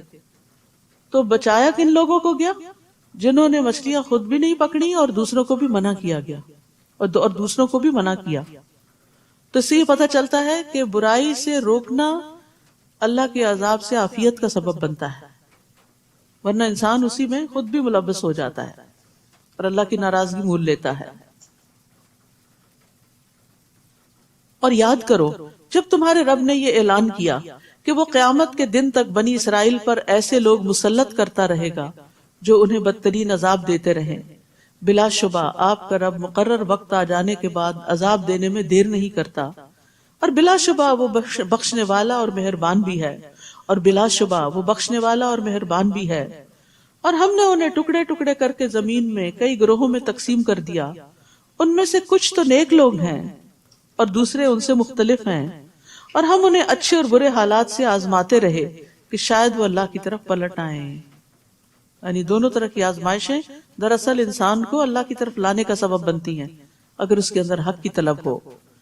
پھر ان کے بعد ناخلف لوگ زمین کے جانشین ہوئے جو کتاب کے وارث بن کر اسی دنیا کی زندگی کا مال سمیٹنے لگے. یعنی پہلی قوم کے بعد، پہلے لوگوں کے بعد میں آنے والے بدترین جانشین تھے، جن کا جرم کیا تھا کہ وہ کتاب کے ذریعے زندگی کا سامان اور مال سمیٹتے اور کہتے کہ ہمیں معاف کر دیا جائے گا، اور اگر ویسا ہی دنیا کا مال پھر ان کے سامنے آئے تو اسے پھر لے لیتے ہیں. کیا ان سے یہ کتاب میں عہد نہیں لیا گیا تھا کہ وہ حق بات کے سوا اللہ سے کوئی بات منسوب نہ کریں گے؟ تو اصل میں اشارہ اس بات کی طرف کہ انہوں نے غلط فتوے دے کر لوگوں سے مال لیا، رشوتیں لی، اور یہ بات وہ پڑھتے بھی رہے اور جو کتاب میں مذکور تھی، اور آخرت کا گھر تو اللہ سے ڈرنے والوں ہی کے لیے بہتر ہے. کیا تمہیں اتنی بھی سمجھ نہیں؟ افلا تعقلون، کیا تم عقل سے کام نہیں لیتے؟ اور جو لوگ اللہ کی کتاب کو مضبوطی سے پکڑتے ہیں اور نماز قائم کرتے ہیں تو یقیناً ہم ایسے نیک کردار لوگوں کا اجر ضائع نہیں کرتے. یمسکون بالکتاب، کتاب کو تھام لینا. اور تھام لینے کا مطلب کیا ہے؟ بس لے لینا اور اس کو بار بار پڑھتے رہنا، اس سے فائدہ اٹھاتے رہنا، اور اس کو پڑھنے کے بعد سب سے عام ترین چیز کیا ہے؟ نمازوں کا قیام، اپنی نمازیں درست کرنا. تو ایسے ہی لوگ اللہ کے ہاں مصلح قرار پاتے ہیں اور اللہ ان کا اجر ضائع نہیں کرتا. اور وہ وقت یاد کرو جب ہم نے ان پر پہاڑ کو اس طرح لا کھڑا کیا تھا گویا وہ سائبان تھا، اور انہیں یقین ہو چلا تھا کہ وہ ان پر ابھی گرنے والا ہے. اس وقت ہم نے انہیں حکم دیا کہ جو کتاب ہم نے تمہیں دی ہے اسے مضبوطی کے ساتھ پکڑو، اور جو کچھ اس میں لکھا ہے اسے یاد رکھو تاکہ تم پرہیزگار بن سکو، متقی بن جاؤ. اور وہ وقت بھی یاد کرو جب آپ کے رب نے بنی آدم کی پشتوں سے ان کی اولاد کو نکالا اور انہیں خود اپنے اوپر گواہ بنا کر پوچھا، کیا میں تمہارا رب نہیں؟ الست بربکم، وہ ارواح کہنے لگی کیوں نہیں، ہم یہ گواہی دیتے ہیں، اور یہ اس لیے کیا کہ قیامت کے دن تم نہ کہنے لگو کہ ہم اس بات سے بالکل بے خبر تھے. یہاں ایک بڑے اہم واقعے کی طرف اشارہ ہے جس کا ذکر کتاب اللہ سے ہی ہمیں ملتا ہے، اور ایک بہت قیمتی معلومات میں اضافہ ہوتا ہے. وہ کیا کہ قیامت تک دنیا میں جتنی بھی روحیں آنے والی تھی ان کو اللہ سبحانہ تعالیٰ نے اکٹھے پیدا کر دیا آدم علیہ السلام کی پشت سے، اور پھر ان سے خود خطاب کیا، الست بربکم، کیا میں تمہارا رب نہیں؟ تو سب روحوں نے اپنے رب کو پہچان لیا اور کہا کیوں نہیں، بلا. اور پھر کیا کہا؟ ہم یہ گواہی دیتے ہیں کہ آپ ہمارے رب ہیں. تو اللہ تعالیٰ نے انہیں بتایا کہ یہ اس لیے گواہی لے رہا ہوں تم سے، اس لیے یاد دہانی کرا رہا ہوں کہ قیامت کے دن تم یہ نہ کہو کہ ہمیں تو پتہ ہی نہیں تھا کہ ہمارا کوئی رب ہے. اور یاد رکھیے کہ اس بات کو انسان کے اندر اس کے لاشعور میں ڈال دیا گیا. اسی لیے جن کا شعور کچھ بھی کام کرتا ہے جب وہ حق کو دیکھتے تو اپنے رب کو پہچان جاتے، انہیں رب کو پہچاننے میں دیر نہیں لگتی. جیسے نجاشی اور باقی لوگ تھے، اور اسی طرح اور بھی فرعون کے جادوگر تھے. تو اللہ سبحانہ تعالیٰ نے ہر انسان کی فطرت میں خیر رکھ دی ہے. اب آپ سوچتے کہ بھئی یاد کیوں نہیں آتا، وہ کون سا دن تھا، ہم کہاں کھڑے تھے؟ تو وہ ہمارے حافظے میں نہیں ہے. اس کے اثرات ہیں لیکن وہ حافظے میں نہیں. کیوں؟ اگر وہ ہمیں یاد ہو تو پھر تو ہمارا امتحان ہی ختم ہو جائے. ایمان بالغیب اسی لیے تو ہے، یعنی ہماری کامیابی کا انحصار ایمان بالغیب پر ہی تو ہے. اسی لیے ایمان لانا جو ہے وہ بہت بڑے اجر و ثواب کا باعث ہے. تو اللہ سبحانہ وتعالیٰ نے ہمیں پکار کر کہا کہ میں کیا تمہارا رب نہیں؟ تو ہم سب نے اقرار کیا ہوا ہے آپ ہی ہمارے رب ہیں. اور قیامت کے دن ہم جا کے یہ نہیں کہہ سکتے کہ ہمیں تو نہیں پتا تھا ہمارا رب کون سا ہے. یہ کوئی بھی یہ نہیں کہہ سکتا کہ ہمیں آپ کا نہیں پتا تھا تو ہم نے اوروں کو الہ بنا لیا. نہیں، وہ فطرت میں پہچان رکھ دی گئی ہے. اور انبیاء علیہ السلام آتے رہے ہیں اس بات کی یاد دہانی کرانے کے لیے، اس سبق کو یاد دلانے کے لیے. یا تم یہ نہ کہو کہ شرک تو ہم سے پہلے ہمارے آباء و اجداد نے کیا تھا، ہم تو ان کے بعد ان کی اولاد تھے. کیا تو ہمیں اس قصور میں ہلاک کرتا ہے جو غلط کاروں نے کیا تھا؟ وَكَذَلِكَ نُفَصِّلُ الْآيَاتِ وَلَعَلَّهُمْ يَرْجِعُونَ. ہم اپنی آیات اسی طرح تفصیل سے بیان کرتے ہیں اور اس لیے کرتے ہیں کہ لوگ راہ راست کی طرف لوٹیں. وَاتْلُ عَلَيْهِمْ نَبَأَ الَّذِي آتَيْنَاهُ آيَاتِنَا. وَاتْلُ عَلَيْهِمْ نَبَأَ الَّذِي آتَيْنَاهُ آيَاتِنَا. اے نبی آپ انہیں اس شخص کا حال سنائیے جسے ہم نے اپنی نشانیاں دی تھیں، اپنی آیات دی تھیں. فَانْسَلَخَ مِنْهَا، لیکن وہ ان کی پابندی سے نکل بھاگا. فَأَتْبَعَهُ الشَّيْطَانُ، تو پھر شیطان اس کے پیچھے لگ گیا. فَكَانَ مِنَ الْغَاوِينَ، چنانچہ وہ گمراہوں میں سے ہو گیا. تو یاد رکھیے علم آنے کے بعد بھی شیطانی وسوسے انسان کو حق سے دور کر دیتے ہیں. یہ واقعہ، یہ قصہ، یہ کہانی ایک بہت بڑے عالم کی ہے کہ جس کے پاس بہت علم تھا لیکن شیطان نے اس کے اندر دنیا کی محبت ڈال دی، لہٰذا وہ دین چھوڑ کر، علم چھوڑ کر دنیا کے پیچھے دوڑنے لگا اور اللہ کی آیات کو اس نے بھلا دیا. تو یاد رکھیے آیات کا علم ہونے کے باوجود ان سے روگردانی کرنا یہ ایک شیطنت ہے، شیطانی عمل ہے. پتہ بھی ہے پھر بھی نہیں عمل کر رہے ان پر کیونکہ شیطان پیچھے پڑا ہوا ہے. اور آیات کا علم ہونے کے باوجود ان سے نکل بھاگنا، ان کی پابندی چھوڑ دینا، یہ شیطان کے وسوسوں کا اثر ہوتا ہے. تو انسان جب شیطان کے وسوسے کی اطاعت کرتا ہے تو شیطان اس کو کنٹرول کر لیتا ہے، پھر اس کی باگیں اپنے ہاتھ میں لے لیتا ہے، اس کو اپنے تابع کر لیتا ہے، اس کو پھر مزید گمراہ کرتا ہے اور اس پر حملہ آور ہوتا ہے اور اس کو اپنی پسند کے رستوں پہ لے جاتا ہے. تو سارا دین، پڑھا لکھا ہر چیز دھری کی دھری رہ جاتی ہے. اور بہت سارے لوگوں کے ساتھ یہ ہوتا ہے کہ وہ دین کی طرف آنے کے باوجود، قرآن پڑھنے کے باوجود سب کچھ بھلا کے صرف دنیا کے پیچھے بھاگ رہے ہوتے ہیں اور شیطان کے آلہ کار بن جاتے ہیں. اس لیے یہاں پر اللہ تعالیٰ کی جو مثال بیان کی گئی ہے ایک حقیقی انسان ہے، ایک ریئل سٹوری ہے جس سے سبق دیا جا رہا ہے. فرمایا اور اگر ہم چاہتے تو ان آیات سے اس کے درجات کو بلند کر دیتے. یعنی دین کے علم سے بھی درجات کی بلندی ہوتی ہے، صرف دنیا کے مال سے نہیں، بلکہ دین کی وجہ سے جو دلوں میں لوگوں کی محبت ہوتی ہے بڑی خالص ہوتی ہے. اور مال کی وجہ سے جو لوگ آپ سے محبت کرتے ہیں وہ آپ سے نہیں کر رہے ہوتے، وہ مال سے کر رہے ہوتے ہیں. اور اگر آپ کے پاس مال نہ رہے تو وہ چھٹ جائیں، دوڑ جائیں، ادھر ادھر چلے جائیں، وہ آپ کو پوچھے بھی نہ، کیونکہ اب ان کو آپ سے کوئی فائدہ حاصل نہیں ہو رہا. لیکن علم والا مرتے دم تک فائدہ پہنچا سکتا ہے، لہذا اس کی قدر میں کمی نہیں ہوتی. ہم چاہتے تو ان آیات سے اس کے درجات بلند کر دیتے، مگر وہ تو پستی کی طرف جھک گیا. دنیا کی طرف جھکنا پستی کی طرف جانا ہے اور اپنی خواہش کے پیچھے لگ گیا. ایسے شخص کی مثال کتے کی سی ہے. کتا لالچ کا سمبل ہے. اگر تو اس پر حملہ کرے تو بھی ہانپتا ہے، نہ کرے تو بھی ہانپتا ہے، زبان لٹکائے رکھتا ہے. اور جو کوئی چیز نظر آتی ہے اس کے پیچھے بھاگتا ہے کہ شاید یہ میرے لیے ہو، ہر چیز کو سونگتا ہے. یعنی دنیا کی لالچ میں ہر اس کام کے پیچھے چل پڑتے ہیں جس سے دنیا کا فائدہ ہو، چاہے دین کے نقصان پر ہی کیوں نہ ہو.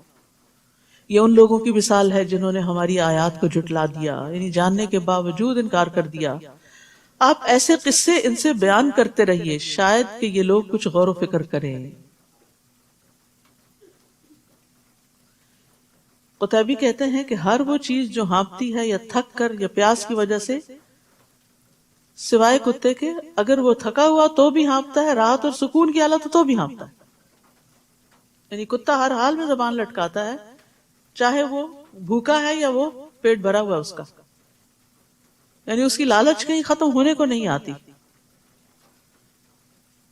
تو ہر وہ شخص جو اللہ کی آیات کو جھٹلاتا ہے اس کے لیے مثال بیان کی گئی ہے. وہ کہتے ہیں کہ اگر آپ اس کو واز کریں تو بھی گمراہی میں پڑا رہتا ہے، کرنا چھوڑ دیں تو بھی وہ دنیا کے پیچھے ہی بھاگتا رہتا ہے. جیسے کتا ہوتا ہے کہ اگر آپ اس کو نکال باہر کریں اور بھگا دیں تب بھی ہانپے گا، اگر اس کو وہیں بیٹھا رہنے دیں چھوڑ دیں تب بھی ہانپے گا. یعنی وہ مجلس میں ہو، وہ تنہائی میں ہو، اس کی سوچیں، اس کی چاہت، سب کچھ صرف دنیا کے گرد گھوم رہی ہوتی ہے.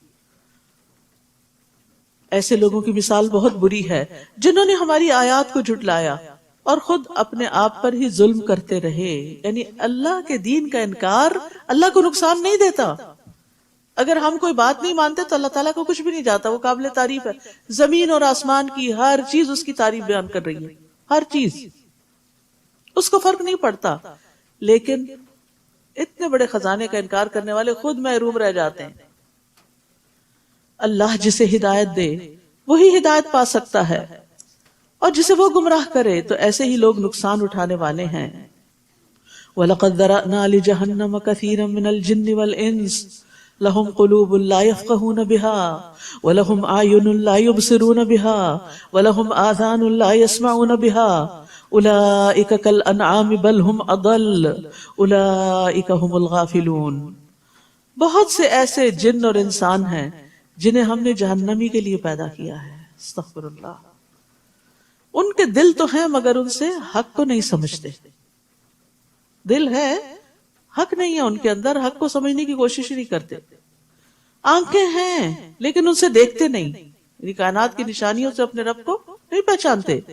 کان ہے، اس سے سنتے نہیں، سچ بات سننے کے لیے، اللہ کا کلام سننے کے لیے ان کے پاس توفیق نہیں. ایسے لوگ چوپایوں کی طرح ہیں، انعام کی طرح ہیں، بلکہ ان سے بھی گئے گزرے، اور یہی لوگ غفلت میں پڑے ہوئے ہیں. یعنی غافل اس لیے کہ وہ اجر و ثواب کی طرف ہدایت نہیں پاتے. جانوروں کی طرح اس لیے کہ ان کا مقصد صرف کھانا پینا ہے، بلکہ ان سے بھی زیادہ بہکے ہوئے، کیونکہ جانور بھی فائدے اور نقصانات کو دیکھ لیتے ہیں اور اپنے مالک کی پیروی کرتے ہیں، لیکن یہ لوگ جانوروں سے بھی بدتر ہو گئے. تو یہاں پر دراصل ان لوگوں کو سکولڈ کیا جا رہا ہے کہ جو عقل، سمجھ، آنکھیں، کان، نگاہیں رکھتے ہوئے حق کو نہیں پا سکتے، ان کو حق کے لیے استعمال نہیں کرتے. ان سب آرگنز کو یا ان سب صلاحیتوں کو خواہشات کی پیروی کے لیے تابع کر رکھا ہے. یہ صرف خواہشات کی پیروی پہ استعمال ہو رہے ہیں. وَلِلَّهِ الْأَسْمَاءُ الْحُسْنَى فَادْعُوهُ بِهَا. اللہ کے اچھے اچھے نام ہیں، انہی ناموں سے اسے پکارا کرو، اور انہیں چھوڑ دو جو اس کے ناموں میں کجروی اختیار کرتے ہیں. جو کچھ وہ کرتے ہیں جلد ہی انہیں اس کا بدلہ مل جائے گا. اللہ نے اپنے ناموں کو اچھا نام کہا ہے کیونکہ یہ سننے میں بھی اچھے. جب آپ اللہ کے نام اکٹھے سنتے ہیں تو دل کو بہت اچھے لگتے ہیں، دلوں کو بھی اچھے لگتے ہیں، اور پھر بولنے میں بھی اچھے لگتے ہیں. معنی بھی بہت اچھا ہے اور اس کے فائدے بھی بہت اچھے ہیں اس کے ساتھ اس کو پکارنے کے. تو مانگی جانے والی چیز کی مناسبت سے اللہ کو پکارنا چاہیے، یعنی اللہ کے اس نام کا ذکر کر کے اس سے وہ چیز مانگنی چاہیے جو آپ کی ضرورت ہے. جیسے آپ کہیں اے رحیم تو رحم فرما، اے فیصلہ کرنے والے تو میرے لیے فیصلہ کر دے، اے رحمان تو مجھ پر رحمت فرما. یعنی اللہ کے اے رازق، اے رزاق تو مجھے رزق وافر عطا فرما. اگر کوئی چیز یعنی کہ کوئی رستے بند ہو گئے ہوں، یا فتاح میرے لیے خیر کے رستے کھول دے. یعنی اس نام اور کام کی مناسبت سے اگر اللہ کے نام لے کے پکارے تو انشاءاللہ دعائیں قبول ہوں گی. رسول اللہ صلی اللہ علیہ وسلم نے فرمایا اللہ کے 99 نیمز ہیں، یعنی 1 کم 100. جو شخص ان سب کو محفوظ رکھے گا وہ جنت میں جائے گا. احصاها کا لفظ آیا ہے، جو ان کو شمار کرے گا، یعنی جو ان کو اچھے طریقے سے پڑھے گا اور ادا کرنے کی قدرت رکھے گا. اور اس کے ساتھ ساتھ اللہ کی حدود کی حفاظت کرے گا، ان کے معنی کو سمجھے گا، ان پر ایمان لے آئے گا، تو اس کے لیے یہ جنت میں جانے کا ذریعہ ہے۔ اور جو لوگ اللہ کے ناموں میں الحاد کریں، اللہ سبحانہ تعالیٰ کے ناموں کو یعنی چھوڑ کر خود ساختہ، یعنی اللہ سبحانہ تعالیٰ کے وہ نام جو قرآن و سنت میں ہیں ان کو چھوڑ کر خود ساختہ نام بنا لیں، تو یہ الحاد ہوتا ہے۔ تو جو لوگ الحاد کرتے ہیں ان کی سزا بھی بتائی گئی کہ آپ فرمایا آپ ان کو چھوڑ دیں، ان کے پیچھے نہ چلے، اور پھر عنقریب وہ اپنے کیے کا بدلہ پائیں گے۔ اور ہماری مخلوق میں سے ایک گروہ ایسا بھی ہے جو حق کی طرف رہنمائی کرتے ہیں اور اسی کے مطابق انصاف کرتے ہیں، اللہ نے ان کی تعریف فرمائی ہے۔ اور جن لوگوں نے ہماری آیات کو جھٹلایا انہیں ہم اسی طرح بے تدریج تباہی کی طرف لے جائیں گے، ہم انہیں اس طرح بتدریج تباہی کی طرف لے جائیں گے کہ انہیں خبر تک نہ ہوگی۔ استدراج کل بھی کہتے ہیں، اس کا مطلب ہے شیطان ان کے لیے اعمال مزین کر دیتا ہے اور ان کو پھر ہلاکت تک پہنچا دیتا ہے۔ ضحاک کہتے ہیں استدراج کا مطلب ہے کہ وہ جب کوئی نئی نافرمانی کرتے ہیں تو ہم ان کو کوئی نئی نعمت دے دیتے ہیں، ڈھیل دے دیتے ہیں۔ سفیان ثوری کہتے ہیں ہم ان کو نعمتوں میں فراخی اور وسعت عطا کرتے ہیں اور ان کو شکر ادا کرنا بھلا دیتے ہیں۔ تو جو لوگ آیات کا انکار کریں، اللہ کا انکار کریں، اس کے دین، اس کی کتاب کا انکار کریں، پھر اللہ سبحانہ وتعالیٰ ان کو اپنا آپ بھی بلوا دیتا ہے۔ وَأُمْلِي لَهُمْ إِنَّ كَيْدِي مَتِينٌ، اور میں انہیں ڈھیل دے رہا ہوں، یقیناً میری تدبیر کا کوئی توڑ نہیں۔ کیا انہوں نے کبھی نہیں سوچا کہ ان کے ساتھی محمد صلی اللہ علیہ وسلم کو کوئی جنون نہیں؟ وہ تو محض ایک کھلم کھلے ڈرانے والے ہیں۔ کیا انہوں نے آسمان اور زمین کی حکومت اور جو چیز بھی اللہ نے پیدا کی ہے ان میں کبھی غور نہیں کیا؟ اور کیا یہ بھی نہیں سوچا کہ شاید ان کی زندگی کی مدت قریب آ لگی ہو، ختم ہو رہی ہو؟ تو پیغمبر کی اس تنبیہ کے بعد اور کون سی بات ہوگی جس پر یہ ایمان لائیں گے؟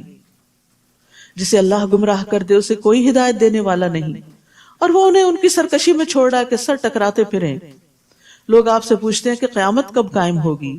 آپ ان سے کہیے یہ بات تو میرا رب ہی جانتا ہے، وہی اسے اس کے وقت پر ظاہر کرے گا، اور یہ آسمانوں اور زمین کا بڑا بھاری حادثہ ہوگا جو یکدم تم پر آ پڑے گا۔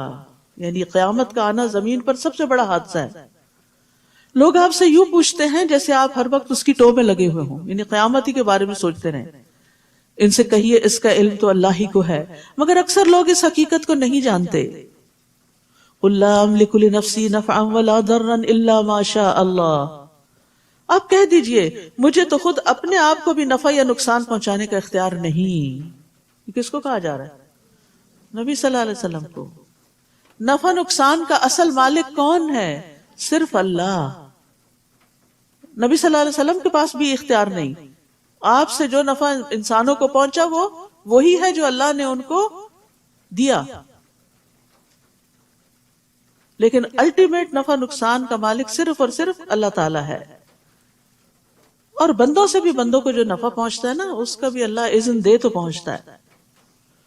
اللہ ہی جو کچھ چاہتا ہے وہ ہوتا ہے۔ اور اگر میں غیب جانتا ہوتا، یہ پیغمبر کہہ رہے ہیں نبی صلی اللہ علیہ وسلم، اگر میں غیب جانتا ہوتا تو بہت سی بھلائیاں حاصل کر لیتا، مجھے کبھی کوئی تکلیف نہ پہنچتی، پہلے سے ہی بندوبست کر لے، سد باب کر لیتا۔ میں تو محض ایک ڈرانے والا اور بشارت دینے والا ہوں ان لوگوں کے لیے جو ایمان لے آئیں۔ وہی تو ہے جس نے تمہیں ایک جان سے پیدا کیا اور اس سے اس کی بیوی بنائی تاکہ اس کے ہاں سکون حاصل کرے۔ تو ایک عورت کا جو اہم ترین رول ہے زندگی میں وہ ہے شوہر کے لیے باعث سکون ہونا۔ یہ اس کی بہت بڑی عبادت ہے تاکہ وہ باہر کے بڑے بڑے کام کر سکے۔ باہر کی دنیا کے چیلنجز بہت بڑے ہوتے ہیں، اس کے لیے گھر کے اندر سکون چاہیے ہوتا ہے، لیکن ہم اپنے کاموں کو بہت بڑا سمجھتے ہیں۔ اس کا یہ مطلب نہیں کہ بیوی کو سکون نہیں چاہیے اور اس کو سکون نہیں حاصل کرنا چاہیے، اس کی طلب نہیں ہونی چاہیے، نہیں، یہ تو دو طرفہ ہی ہوتا ہے، لیکن بیوی کا رول اس میں زیادہ ہے۔ گھر کو پرسکون کرنے میں بیوی کا رول کہیں زیادہ ہے مرد سے۔ مرد تو مہمان کی طرح سارا دن کے بعد کام کر کے آتا ہے، پھر رات گزار کے پھر صبح کام پہ چل پڑتا ہے۔ تو اس لیے گھر کی ذمہ داری چونکہ عورت پر ہے اور گھر کا سکون بھی عورت مینٹین کرتی ہے تو اس کی طرف اسے متوجہ کیا گیا۔ پھر جب کسی مرد نے اپنی بیوی سے صحبت کی تو اسے ہلکا سا حمل ہو گیا، پریگننسی ہو گئی، جس کے ساتھ وہ چلتی پھرتی رہی. پھر جب وہ بوجھل ہو گئی یعنی آخری مہینوں میں، تو دونوں اپنے رب سے دعا کرنے لگے کہ اگر تو ہمیں تندرست بچہ عطا کرے تو یقیناً ہم شکر کرنے والوں میں سے ہوں گے. پھر جب اللہ نے انہیں تندرست لڑکا دے دیا تو وہ اللہ کی بخشش میں دوسروں کو شریک بنانے لگے، جبکہ اللہ ایسی چیزوں سے بلند تر ہے جو یہ لوگ شریک ٹھہراتے ہیں. ایشرکون ما لا یخلق ایشرکون ما لا یخلق شیئا وهم یخلقون، کیا وہ ایسی چیزوں کو شریک ٹھہراتے ہیں جن کا کسی چیز کو پیدا کرنا تو درکنار ہو، خود پیدا کیے جاتے ہیں. یعنی اگر انسان کو ہی شریک ٹھہراتے ہیں تو انسان تو خود پیدا کیا جاتا ہے، تو اللہ کے برابر کیسے ہو سکتا ہے؟ بنانے والا اور بننے والا ایک تھوڑی ہوتے ہیں. وَلَا يَسْتَطِيعُونَ لَهُمْ نَصْرًا وَلَا أَنفُسَهُمْ يَنصُرُونَ، وہ نہ تو ان کی مدد کر سکتے ہیں اور نہ ہی اپنی مدد کر سکتے ہیں. یعنی جن ہستیوں کو بھی، جن چیزوں کو بھی، جن پتھروں یا لکڑی کے بنائے ہوئے بتوں کو لوگ حاجت روا اور مشکل کشا سمجھتے ہیں، تو یہ دراصل اپنے آپ کو ہی دھوکہ دے رہے ہیں. کوئی کسی کی مدد نہیں کر سکتا غائبانہ طور پر، اور نہ ہی کوئی اپنی مدد کر سکتا، وہ بھی اللہ ہی کرتا ہے. اگر تم انہیں راہ راست کی طرف بلاؤ تو وہ تمہاری اگر تم انہیں راہ راست کی طرف بلاؤ تو تمہاری پیروی نہیں کریں گے. تم انہیں بلاؤ یا خاموش رہو، تمہارے لیے ایک ہی بات ہے. جن لوگوں کو تم اللہ کے سوا پکارتے ہو وہ تمہاری طرح کے بندے ہیں. اگر تم اپنے دعوے میں سچے ہو تو ضروری ہے کہ جب انہیں پکارو تو وہ تمہیں اس کا جواب دیں. الہم رجل یمشون بہا ام لہم ایدی یبطشون بہا ام لہم اعین یبصرون بہا ام لہم آذان یسمعون بہا قل ادعوا شرکاءکم ثم کیدون فلا تنظرون. کیا ان کے پاؤں ہیں جن سے وہ چلتے ہوئے، جن کو یہ پکارتے ہیں، جو بت کھڑے کیے ہوئے انہوں نے جگہ جگہ اور ان سے مرادیں مانتے ہیں اور دعائیں کرتے ہیں، یہ بتائیں کہ کیا وہ کہیں چلتے پھرتے بھی ہیں یا بس کھڑے ہی رہتے ہیں ایک جگہ پر؟ یا ان کے ہاتھ میں ہیں ان کے ہاتھ ہیں جن سے وہ پکڑتے ہوں، یا ان کی آنکھیں ہیں جن سے دیکھتے ہوں، یا ان کے کان ہیں جن سے سنتے ہوں؟ آپ ان سے کہیے کہ اپنے سارے شریکوں کو بلاؤ اور میرا جو کچھ بگاڑ سکتے ہو بگاڑو اور مجھے مہلت بھی نہ دو. تو یہاں پر اللہ سبحانہ وتعالیٰ نے پاؤں، ہاتھ، آنکھوں اور کانوں کا خاص ذکر کیا ہے، کیونکہ یہ ہدایت حاصل کرنے کے خاص ذرائع ہیں. علم کے حصول کے لیے، کوشش کرنے کے لیے، دوسروں کی مدد کرنے کے لیے. تو اس لیے کہا کہ غیر اللہ کے پاس تو یہ ساری فیکلٹیز ہی نہیں ہیں، تو وہ تمہاری مدد کہاں سے کریں گے؟ ان ولی اللہ الذی نزل الکتاب وہو یتولی الصالحین، میرا تو سرپرست وہ اللہ ہے جس نے یہ کتاب نازل کی اور وہی نیک آدمیوں کی سرپرستی فرماتا ہے. اگر آپ چاہتے ہیں کہ اللہ آپ کا سرپرست ہو جائے، آپ کے سارے کاموں کو سنوار دے، تو اللہ سے دوستی کریں، اللہ کے قریب کرنے والے اعمال اختیار کریں. اور یہاں وعدہ کیا جا رہا ہے وَهُوَ يَتَوَلَّى الصَّالِحِينَ، اور جنہیں تم اللہ کے سوا پکارتے ہو وہ تمہاری کیا مدد کریں گے؟ وہ تو اپنی مدد بھی نہیں کر سکتے. تو یہ اللہ کی دی ہوئی رہنمائی ہے نا کہ کہاں سے مدد ملے گی اور کہاں سے نہیں ملے گی. وَإِن تَدْعُوهُمْ إِلَى الْهُدَى لَا يَسْمَعُوا، بلکہ اگر تم انہیں ہدایت کی طرف بلاؤ تو وہ تمہاری بات سن بھی نہیں سکتے. تمہیں ایسا نظر آتا کہ وہ تمہاری طرف دیکھ رہے ہیں، حالانکہ فی الواقع کچھ بھی نہیں دیکھتے.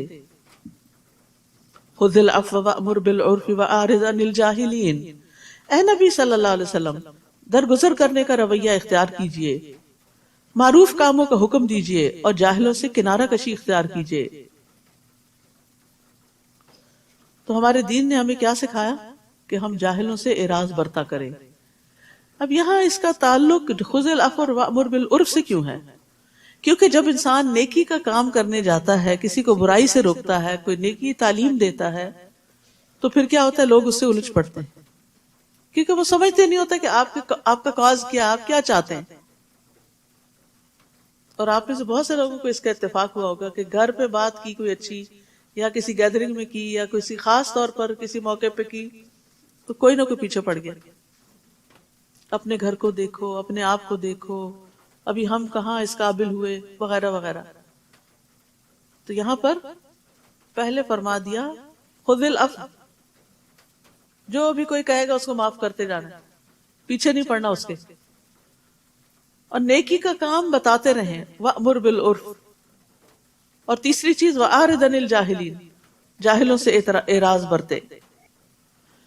اوینا جب عمر رضی اللہ عنہ کے پاس گئے تو کہنے لگے اے خطاب کے بیٹے، بس اللہ کی قسم نہ تو تم انصاف کرتے ہو، نہ ہمارے ساتھ کچھ سخاوت سے پیش آتے ہو، ہمیں کچھ دیتے بھی نہیں. تو عمر رضی اللہ عنہ یہ سن کر غصے ہوئے اور قریب تھا کہ اسے مارے. اس وقت حر نے ان سے کہا اے امیر المومنین، اللہ تعالیٰ نے اپنے نبی سے فرمایا ہے خذ العفو وأمر بالعرف وأعرض عن الجاہلین، بے شک یہ بھی جاہلوں میں سے ہے. اللہ کی قسم جب حر نے قرآن مجید کی تلاوت کی تو عمر رضی اللہ عنہ وہیں رک گئے، اور آپ اللہ کی کتاب کے سامنے گردن جھکا دینے والے تھے. اللہ کا حکم آگے، بس اس سے آگے مجھے نہیں بڑھنا. وَإِمَّا يَنزَغَنَّكَ مِنَ الشَّيْطَانِ نَزْغٌ فَاسْتَعِذْ بِاللَّهِ إِنَّهُ سَمِيعٌ عَلِيمٌ، اور اگر کبھی شیطان آپ کو اکسائے تو اللہ سے پناہ مانگیے، وہ سب کچھ سننے اور جاننے والا ہے. یعنی حق کے بارے میں اگر کوئی وسوسہ پیدا ہو جائے دل میں، تو میرے خیال ہے سب کو ہی کوئی نہ کوئی ایسا ایکسپیرینس ہوا ہوگا کہ اللہ تعالیٰ کے بارے میں، دین کے کسی حکم کے بارے میں، نبی صلی اللہ علیہ وسلم کے بارے میں شیطان نے کوئی نہ کوئی نیگیٹیوٹی ڈالی. تو اس وجہ سے پھر کیا کرو اس کا مقابلہ کرنے کے لیے؟ شک میں نہ رہو، نافرمانی نہ کرو، غصے میں نہ رہو، اریٹیٹڈ مت ہو.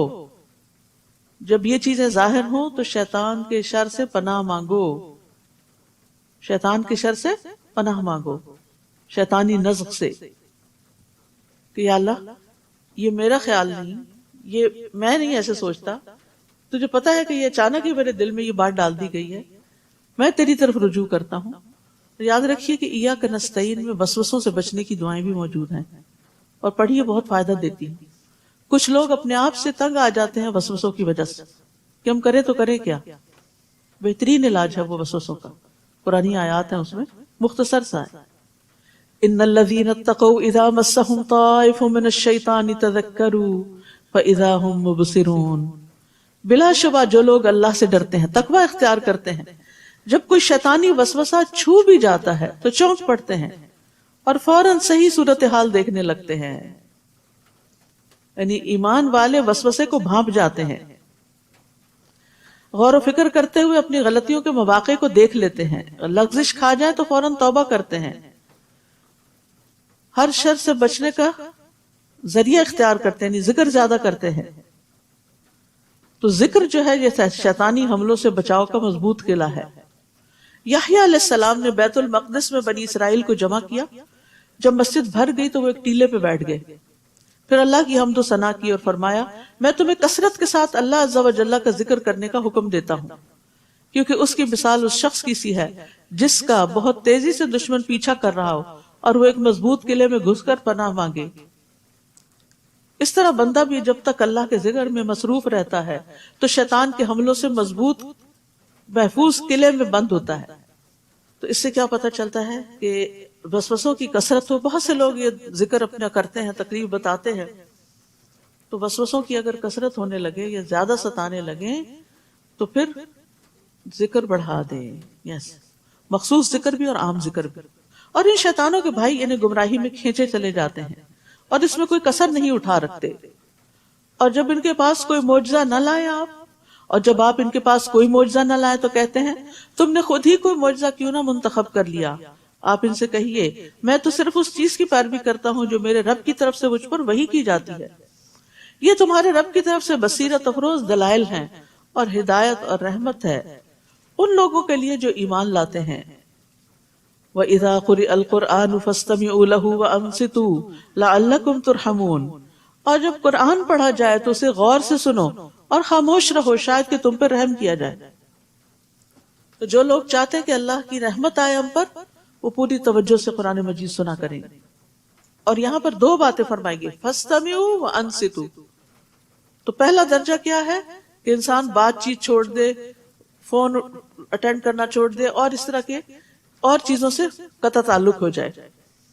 اور صرف اتنا ہی کافی نہیں، اپنے ذہن کو بھی بھٹکنے سے بچائے خود بھی خاموش رہے اور پوری توجہ سے دل و جان کو حاضر کر کے اللہ کے کلام کو سمجھنے کی فکر کرے. تو قرآن سنتے وقت کان لگا دینے چاہیے، شور و غل سے بچنا چاہیے، پاس بہت زور زور سے باتیں نہیں کرنی چاہیے.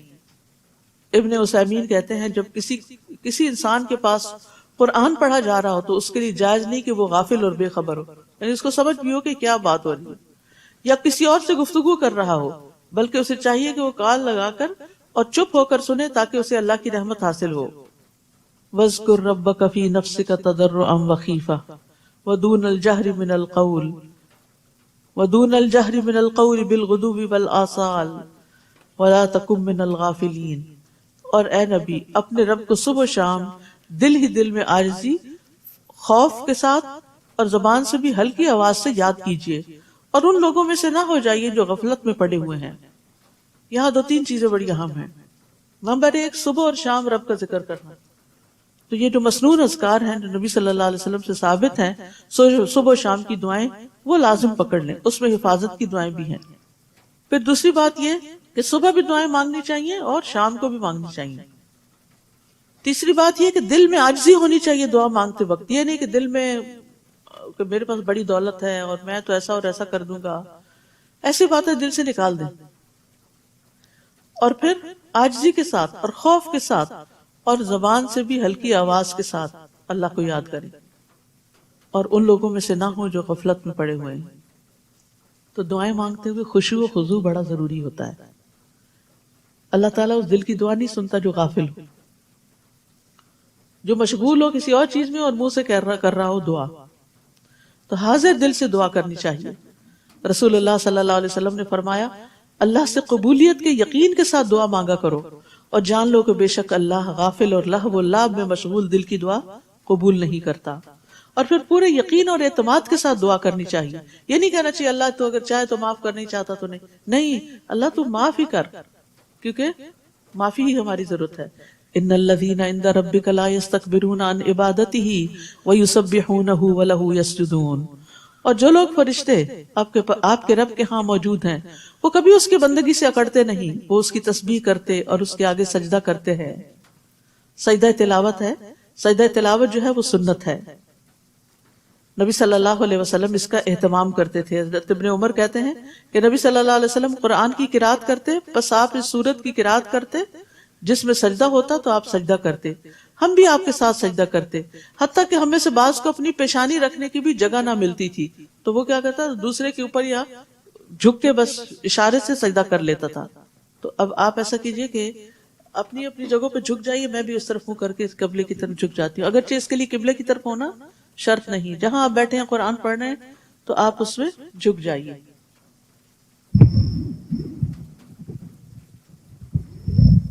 اس سجدے میں جاتے ہوئے اللہ اکبر کہتے ہیں، اٹھتے ہوئے نہیں کہتے. اور سجد وجہ للذی خلقہ وشق سمعہ والی دعا بھی پڑھ سکتے ہیں، ورنہ سبحان ربی یا لا الہ بھی کر سکتے ہیں 3 دفعہ، اور اس میں سلام بھی نہیں. سورۃ الانفال. سورۃ الانفال جنگ بدر کے بارے میں ہے. انفال سے مراد غنائم ہے. یہ پہلی جنگ تھی جو مسلمانوں نے فی سبیل اللہ لڑی تھی، اور اس دن کو یوم الفرقان کہا گیا کیونکہ اس دن فیصلہ ہو گیا تھا کہ اب کامیاب کون ہوگا، آئندہ کون آگے بڑھے گا. مسلمان صرف 313 تھے جبکہ دشمن 1000 کی تعداد میں تھا. مسلمانوں کے پاس 1 یا 2 گھوڑے تھے، دشمنوں کے پاس 300 گھوڑے تھے. بظاہر کوئی تناسب نظر نہیں آتا تھا، دشمن کا پلہ بہت بھاری تھا، لیکن مسلمانوں کو بہت بڑی فتح حاصل ہوئی. اور جب فتح حاصل ہوئی، مال غنیمت آیا تو آپس میں تھوڑی بہت کشمکش بھی ہوئی. نوجوان کہتے تھے کہ ہم نے آگے جا کے جنگ کی ہے تو ہمیں زیادہ حصہ ملنا چاہیے. بزرگ کہتے تھے ہم نے پیچھے سے تمہارا دفاع کیا ہے، ہمیں زیادہ ملنا چاہیے. تو ارشاد ہوا یسألونک عن الانفال قل الانفال للہ والرسول. لوگ آپ سے انفال یعنی غنائم کے بارے میں پوچھتے ہیں کہ یہ کس کا حق ہے، کیونکہ اس سے پہلے دور جاہلیت میں کوئی طریقہ نہیں تھا، جو طاقتور ہوتا تھا وہی سب کچھ لے جاتا تھا. آپ ان سے کہیے کہ یہ اللہ اور اس کے رسول کے لیے ہیں، ابھی اس کے بارے میں مت سوچو، کیونکہ انفال دنیا کا سمبل تھے نا. یہ تم نے اللہ کے لیے جنگ کی ہے، انفال کے لیے تو نہیں کی. بس تم لوگ اللہ سے ڈرتے رہو اور اپنے باہمی تعلقات درست رکھو، کیونکہ دنیا باہم جھگڑوں کا باعث بنتی ہے۔ یعنی بجائے اس کے کہ آپس میں کھینچا تانی کرو، انفال کو، غنائم کو ایک طرف رکھو اور اپنے تعلقات اچھے کرو، کیونکہ یہ باہم جڑنا مضبوطی کی علامت ہے، اور تم مضبوط ہوگے، طاقتور ہوگے تو آئندہ دشمن کا مقابلہ کر سکو گے۔ اور اللہ اور اس کے رسول کی اطاعت کرو اگر تم مومن ہو۔ نبی صلی اللہ علیہ وسلم نے فرمایا، ابن آدم نے کوئی ایسا عمل نہیں کیا جو نماز، آپس میں صلح کروانے اور اچھے اخلاق سے بہتر ہو۔ اللہ کی عبادت اور بندوں کے ساتھ اچھے تعلقات اور اچھا اخلاق اعلی درجات والے لوگوں کا کام ہے یہ۔ انما المؤمنون الذین اذا ذکر اللہ وجلت قلوبہم، سچے مومن تو وہ ہیں کہ جب ان کے سامنے اللہ کا ذکر کیا جائے تو ان کے دل کانپ اٹھتے ہیں، دل ہل جاتے ہیں، وہ ویسے ہی نہیں رہ جاتے۔ اور جب اللہ کی آیات انہیں سنائی جاتے ہیں تو ان کا ایمان بڑھ جاتا ہے اور وہ اپنے رب پر بھروسہ کرتے ہیں۔ ہم سب بھی اپنا جائزہ لیں کہ کیا ہمارے بھی دل کانپتے ہیں، اور کیا ہمارا بھی ایمان بڑھتا ہے، اور کیا ہمارے توکل میں اضافہ ہوتا ہے۔ الذین یقیمون الصلاۃ ومما رزقناہم ینفقون، جو نماز قائم کرتے ہیں اور جو کچھ مال و دولت ہم نے انہیں دے رکھا ہے اس میں سے خرچ کرتے ہیں، یہ ہوتے ہیں سچے مومن۔ اولئک ھم المؤمنون حقا لہم درجات عند ربہم ومغفرۃ ورزق کریم، ورزق کریم، یہی سچے مومن ہیں، ان کے لیے ان کے رب کے ہاں درجات ہیں۔ جتنا زیادہ ایمان ہوگا، جتنا زیادہ بہتر اخلاق ہوگا، اتنا ہی درجہ بلند ہوگا۔ بخشش ہے اور عزت کی روزی ہے۔ جیسے کہ آپ کا رب آپ کو آپ کے گھر سے یعنی جنگ بدر کے موقع پر حق کام کے لیے نکال لایا تھا، مسلمانوں کو بھی ایسا ہی نکلنا چاہیے تھا۔ حالانکہ مومنوں کا ایک گروہ اس بات کو پسند نہیں کرتا تھا، یعنی ان پہ یہ جنگ بڑی بھاری تھی، وہ آپ سے حق کے بارے میں جھگڑا کرتے تھے، حالانکہ حق ظاہر ہو چکا تھا۔ ان کا حال یہ تھا جیسے وہ موت کی طرف ہانکے جا رہے ہوں اور وہ موت کو آنکھوں سے دیکھ رہے ہوں۔ اور جب اللہ نے تم سے وعدہ کیا کہ دونوں گروہوں میں سے ایک تمہارا ہوگا، دوسرا گروہ کون سا تھا؟ جو ابو سفیان کی قیادت میں مال تجارت لے کر آ رہا تھا اور اسے مدینہ کے قریب سے گزرنا تھا، تو مسلمان چاہتے تو اس کو لوٹ لیتے، اور دوسری طرف سے دوسرا گروہ جو مکہ سے آ رہا تھا لڑنے کے لیے، تم چاہتے تھے کہ غیر مسلح گروہ یعنی جس کے پاس مال و دولت ہے وہ تمہارے ہاتھ لگ جائے، ایزی وے، جبکہ اللہ یہ چاہتا تھا کہ اپنے ارشادات سے حق کو حق کر دکھائے اور کافروں کی جڑ کاٹ دے۔ یعنی تمہیں دنیا کا سامان مطلوب تھا اور اللہ کو حق کی بلندی مطلوب تھی، تاکہ اللہ حق کو حق کر دکھائے اور باطل کو مٹا دے، خواہ یہ بات مجرموں کو ناگوار ہو۔ اور جب تم اپنے رب سے فریادیں کر رہے تھے، اور خاص طور پر نبی صلی اللہ علیہ وسلم رات بھر دعائیں کرتے رہے، خوب آہوزاری کی، حالانکہ آپ اللہ کے رسول تھے، آپ سے اللہ کی مدد کا وعدہ تھا، اس کے باوجود آپ کی عاجزی دیکھیے اور دعاؤں کی کثرت دیکھیے۔ تو اللہ نے تمہیں جواب میں فرمایا، میں پے در پے 1000 فرشتے تمہاری مدد کو بھیج رہا ہوں۔ اللہ کی مدد کب آتی ہے؟ جب انسان اللہ کی طرف رغبت کرتا ہے، عاجزی کرتا ہے، گڑ گڑاتا ہے، مدد مانگتا ہے۔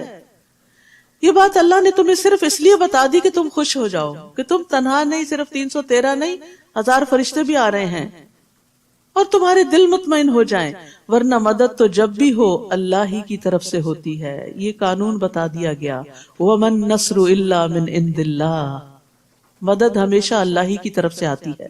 یقیناً اللہ بڑا زبردست اور حکمت والا ہے۔ اور وہ وقت یاد کرو جب اللہ نے اپنی طرف سے تمہارا خوف دور کرنے کے لیے تم پر غنودگی طاری کر دی، اور آسمان سے تم پر بارش برسا دی تاکہ تمہیں پاک کر دے، اور شیطان کی ڈالی ہوئی نجاست تم سے دور کر دے، یعنی اس کے وسوسے اور خوف دلانا، اور تمہارے دلوں کو مضبوط کر دے اور تمہارے قدم جما دے۔ جب آپ کا رب فرشتوں کو حکم دے رہا تھا کہ میں تمہارے ساتھ ہوں، لہٰذا مسلمانوں کے قدم جمائے رکھو، ان کو حوصلہ بڑھائے رکھو، میں بھی کافروں کے دل میں روب ڈال دوں گا، پس تم ان کی گردنوں اور جوڑ پر ضربیں لگاؤ۔ گردنوں کے اوپر 2 ہیں، یعنی ایک تو سر اوپر ہے گردن کے، یعنی سر پھوڑو، اور دوسرا گردن کاٹ دو، اور ہر جوڑ پر ضربیں لگاؤ۔ یہ اس لیے تھا کہ انہوں نے اللہ اور اس کے رسول کی مخالفت کی تھی، اور جو اللہ اور اس کے رسول کی مخالفت کرے تو اللہ تعالیٰ ایسے لوگوں کو سخت سزا دینے والا ہے۔ اور کافروں سے فرمایا یہ عذاب تو اب چکھو، اس کے علاوہ کافروں کو دوزخ کا عذاب ہوگا، یعنی دنیا میں بھی ذلت اور آخرت میں بھی عذاب۔ یا ایھا الذین آمنو، اے لوگو جو ایمان لائے ہو، جب میدان جنگ میں تمہاری کافروں سے مٹ بھیڑ ہو تو کبھی پیٹ نہ پھیرنا، یعنی چونکہ تعداد میں کم تھے تو خطرہ تھا اس بات کا کہ زیادہ دشمن دیکھ کے کہیں واپس نہ دوڑنے لگے اور بھگدڑ نہ مچ جائے، تو روک دیا گیا کہ میدان جنگ سے بھاگنا کبیرہ گناہ ہے۔ اور جو شخص اس دن پیٹ پھیرے گا، الا یہ کہ وہ کوئی جنگی چال چل رہا ہو یا مڑ کر اپنے دستہ فوج کو ملنا چاہتا ہو، تو ایسا آدمی اللہ کے غضب میں آ گیا۔ یعنی ان وجوہات کی بنا پر اگر کوئی پیٹ پھیر کے جاتا ہے، اس کا ٹھکانہ دوزخ ہوگا اور وہ بہت بری پلٹنے کی جگہ ہے۔ استغفر اللہ، یعنی اللہ کے راہ میں نکلے ہیں، ایمان والے ہیں، صحابہ کرام ہیں، لیکن اگر تم بھی میدان جنگ سے بھاگے تو پھر یہ انجام ہے آگے۔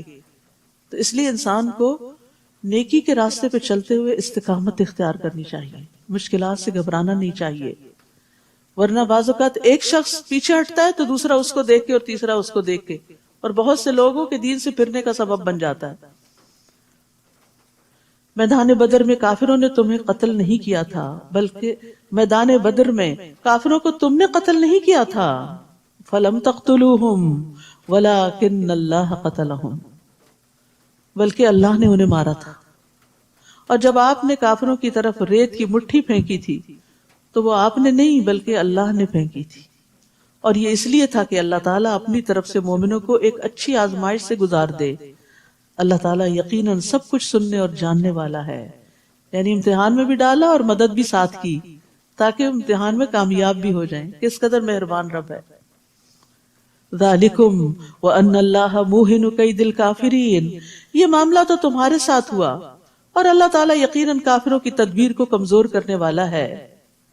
مکہ والو، اگر تم فیصلہ ہی چاہتے تھے تو وہ اب تمہارے پاس آ چکا، کیونکہ بدر کے دن صبح انہوں نے دعا کی تھی کہ یا اللہ جو گروہ حق پر ہے وہ کامیاب ہو جائے اور دوسرا ناکام ہو، تو تم نے خود ہی فیصلہ مانگا تھا، اب تمہاری ناکامی کی صورت میں فیصلہ تمہارے سامنے آ گیا، تو وہ اب تمہارے پاس آ چکا، اب اگر تم باز آ جاؤ۔ اب بھی نصیحت کی جا رہی ہے، مخالفت سے، پیغمبر صلی اللہ علیہ وسلم کی مخالفت سے باز آ جاؤ، انکار سے باز آ جاؤ، تو یہ تمہارے حق میں بہتر ہے، اور اگر پھر پہلے سے کام کرو گے تو ہم بھی ایسا ہی کریں گے۔ اگر پھر تم مسلمانوں کے خلاف لڑنے کے لیے چلے تو پھر تمہارے ساتھ یہی سلوک ہوگا اور تمہاری جمعیت تمہارے کچھ کام نہ آ سکے گی، خواہ وہ کتنی ہی زیادہ ہو، اور اللہ تو یقیناً ایمان والوں کے ساتھ ہے۔ اے ایمان والو، اللہ اور اس کے رسول کی اطاعت کرو اور حکم سن لینے کے بعد اس سے سرتابی نہ کرو، اور ان لوگوں کی طرح نہ ہو جانا جو کہتے تو ہیں کہ ہم نے سن لیا مگر وہ سنتے نہیں۔ ایمان والوں کو اللہ کی اطاعت، اس کے رسول کی اطاعت کے بعد اس سے منہ نہیں موڑنا چاہیے، اور جو وہ کہے اسے غور سے سننا چاہیے، اور ان لوگوں کی طرح نہیں ہونا چاہیے جو کہتے ہیں ہم نے سنا لیکن دل سے نہیں سنتے۔ اصل میں سننے والا کون ہوتا ہے؟ جو مان لیتا ہے بات کو سن کر۔ یقیناً اللہ کے ہاں بدترین قسم کے جانور وہ بہرے گنگے لوگ ہیں جو عقل سے کچھ کام نہیں لیتے، یعنی ایسے لوگوں کو جو عقل استعمال نہیں کرتے، غور و فکر نہیں کرتے، بات سمجھتے نہیں، وہ جانوروں سے بھی بدتر ہیں۔ اگر اللہ ایسے لوگوں میں کچھ بھی بھلائی دیکھتا تو انہیں سننے کی توفیق بخش دیتا، اور اگر وہ انہیں یہ توفیق دے بھی دیتا تو بھی بے رخی کے ساتھ پیٹ پھیر جاتے۔ تو یہ اللہ کا طریقہ ہے کہ وہ زبردستی نہیں سنواتا کسی کو، اسی کے دل میں اتارتا ہے جو واقعی سننے کے لیے آتا ہے اور سننا چاہتا ہے۔ تو اللہ کا کلام سننے کے بعد انسان کا رویہ یا تو اطاعت کا ہوتا ہے یا غفلت کا ہوتا ہے۔ ضروری نہیں کہ ہر شخص اس علم پر عمل بھی کرے، تو اصل میں بھلائی اسی کے اندر ہے جو غور و فکر کرے اللہ کی آیات میں اور پھر عمل میں ڈھال لے ان کو۔ یا ایھا الذین آمنوا، اے ایمان والو، اللہ اور اس کے رسول کا حکم مانو جبکہ رسول تمہیں ایسی چیز کی طرف بلائے جو تمہارے لیے زندگی بخش ہو، یعنی اللہ تعالیٰ کے احکامات زندگی دینے والے ہیں، اور یہ جان لو کہ اللہ تعالیٰ آدمی اور اس کے دل کے درمیان حائل ہو جاتا ہے، یعنی اس کو سب پتہ چل جاتا ہے جو دل سے وسوسے اٹھتے ہیں، اور اسی کے حضور تم جمع کیے جاؤ گے۔ واتقوا فتنة لا تصيبن الذين ظلموا منكم خاصة، اور اس مصیبت سے بچ جاؤ جو صرف انہی لوگوں کے لیے مخصوص نہ ہوگی جنہوں نے تم میں سے ظلم کیا ہوگا، اور جان لو کہ اللہ تعالیٰ سخت سزا دینے والا ہے۔ یعنی منکر کو روکنا چاہیے، ورنہ فتنے کے وقت فتنہ سبھی کو اپنی لپیٹ میں لے لیتا ہے، صرف ظلم کرنے والوں کو ہی نہیں بلکہ جو نہ روکے ان کو بھی۔ اور وہ وقت یاد کرو جب تم تھوڑے سے تھے، زمین میں کمزور سمجھے جاتے تھے، یعنی مکہ والے دن یاد کرو، اور تمہیں یہ خطرہ لگا رہتا تھا کہ لوگ تمہیں کہیں اچک کر نہ لے جائیں، پھر اللہ نے تمہیں جائے پناہ مہیا کی، مدینہ کی جگہ دی، اور اپنی مدد سے تمہیں مضبوط کیا، اور کھانے کو پاکیزہ چیزیں دی تاکہ تم شکر گزار بنو۔ یعنی جب اللہ نے تم پر اتنی نعمتیں کی تو تم بھی اللہ کی اطاعت میں آگے بڑھو۔ اے ایمان والو، دیدہ و دانستہ جان بوجھ کر اللہ اور رسول سے خیانت نہ کرو، اور نہ ہی تم آپس کی امانتوں میں خیانت کرو، کیونکہ لا دین لمن لا امانت لہ، اس کا کوئی دین ہی نہیں جس کے اندر امانت کا پاس نہیں۔ وَاعْلَمُوا أَنَّمَا أَمْوَالُكُمْ وَأَوْلَادُكُمْ فِتْنَةٌ وَأَنَّ اللَّهَ عِندَهُ أَجْرٌ عَظِيمٌ، اور جان لو کہ تمہارے مال اور تمہاری اولاد تمہارے لیے آزمائش ہیں، کیونکہ ان کی محبت میں گرفتار ہو کر انسان اللہ کی اطاعت سے غفلت اختیار کرتا ہے اور اللہ کے راستے میں نکلنے سے کتراتا ہے، اور اللہ کے ہاں اجر دینے کو بہت کچھ ہے۔ مال اور اولاد نعمت بھی ہیں لیکن فتنہ بھی ہیں۔ کب نعمت ہے؟ جب انسان انہیں اللہ کی اطاعت میں لگاتا ہے، اور فتنہ کب ہے؟ جب یہ اللہ کا شکر ادا کرنا بھلا دیتے ہیں یا اور انہی میں مشغول، اپنے میں ہی مشغول کر لیتے ہیں۔ یا ایھا الذین آمنوا، اے ایمان والو، اگر تم اللہ سے ڈرتے رہے تو اللہ تمہیں قوت تمیز عطا کرے گا، فرقان پیدا کر دے گا تمہارے اندر۔ یعنی تقوی سے انسان کے اندر سمجھ بوجھ پیدا ہو جاتی ہے کہ صحیح اور غلط کیا ہے، تم سے تمہاری برائیاں دور کر دے گا اور تمہیں بخش دے گا، اور اللہ بڑا ہی فضل کرنے والا ہے۔ یعنی تقوی سے پھر انسان کے اندر اللہ کا قرب بھی پیدا ہو جاتا ہے، اور جتنا جتنا انسان اللہ کے زیادہ قریب ہوتا ہے اتنا اتنا اس کے اندر فرقان زیادہ ہوتا جاتا ہے۔ یعنی ایک وقت ہوتا ہے جب انسان کو اپنی کچھ چیزیں غلطی نہیں لگتی، پھر ایک وقت آتا ہے اللہ کے کلام کو پڑھ سن کے جب دل میں اللہ کا خوف پیدا ہوتا ہے تو انسان اپنی چھوٹی چھوٹی کوتاہیوں کو خود دیکھنے لگتا ہے، اس کی آنکھیں کھل جاتی ہیں کہ میرے اندر تو یہ بھی غلطی ہے اور میرے اندر تو یہ بھی کوتاہی ہے، اور پھر انسان ان غلطیوں اور کوتاہیوں کو اپنے اندر سے نکالنے لگتا ہے، اور جو جو گناہ دور ہوتے ہیں اللہ کا قرب بڑھتا چلا جاتا ہے۔ اور اے نبی، وہ وقت یاد کیجئے جب کافر آپ کے متعلق خفیہ تدبیریں سوچ رہے تھے مکہ میں آخری دنوں میں، کہ اب آپ کو ختم ہی کر دینا چاہتے تھے، کہ وہ آپ کو قید کر دیں یا مار ڈالیں یا جلا وطن کر دیں۔ وہ بھی تدبیریں کر رہے تھے اور اللہ بھی تدبیر کر رہا تھا، اور اللہ ہی سب سے اچھی تدبیر کرنے والا ہے۔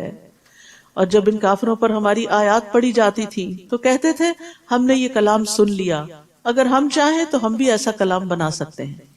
یہ تو وہی پرانی داستانیں ہیں جو لوگ پہلے سناتے چلے آ رہے ہیں، جو پہلے لوگ سناتے چلے آ رہے ہیں۔ اور وہ وقت بھی یاد کرو جب ان کافروں نے کہا تھا اے اللہ، اگر یہی دین حق ہے جو تیری طرف سے ہے تو ہم پر آسمان سے پتھروں کی بارش برسا دے یا ہمیں کسی دردناک عذاب سے دوچار کر دے۔ یعنی کیسے سنگ دل لوگ ہوتے ہیں جو اپنے خلاف خود ہی بد دعائیں کرتے ہیں۔ حالانکہ یہ مناسب نہ تھا کہ اللہ انہیں عذاب دے اور آپ ان میں موجود ہوں، اور نہ ہی یہ مناسب تھا کہ اللہ ایسے لوگوں کو عذاب دے جو استغفار کرتے ہوں۔ تو یاد رکھیے، استغفار عذاب سے بچانے کا سبب ہے۔ بعض سلف صالحین کہتے ہیں کہ ہمارے لیے عذاب سے دو پناہیں ہیں، عذاب سے بچنے کی دو چیزیں ہیں۔ نمبر ایک، نبی صلی اللہ علیہ وسلم کا دنیا میں موجود ہونا جب آپ تھے۔ نمبر دو، استغفار کرنا۔ جب نبی صلی اللہ علیہ وسلم وفات پا گئے تو ایک حفاظت ختم ہو گئی، اب صرف دوسری باقی ہے، اور وہ کیا ہے؟ استغفار۔ انسان استغفار کی کثرت کرتا رہے تو مصیبتوں سے بچا رہتا ہے، اور آ جائیں تو امن مل جاتا ہے، ٹل جاتی ہیں۔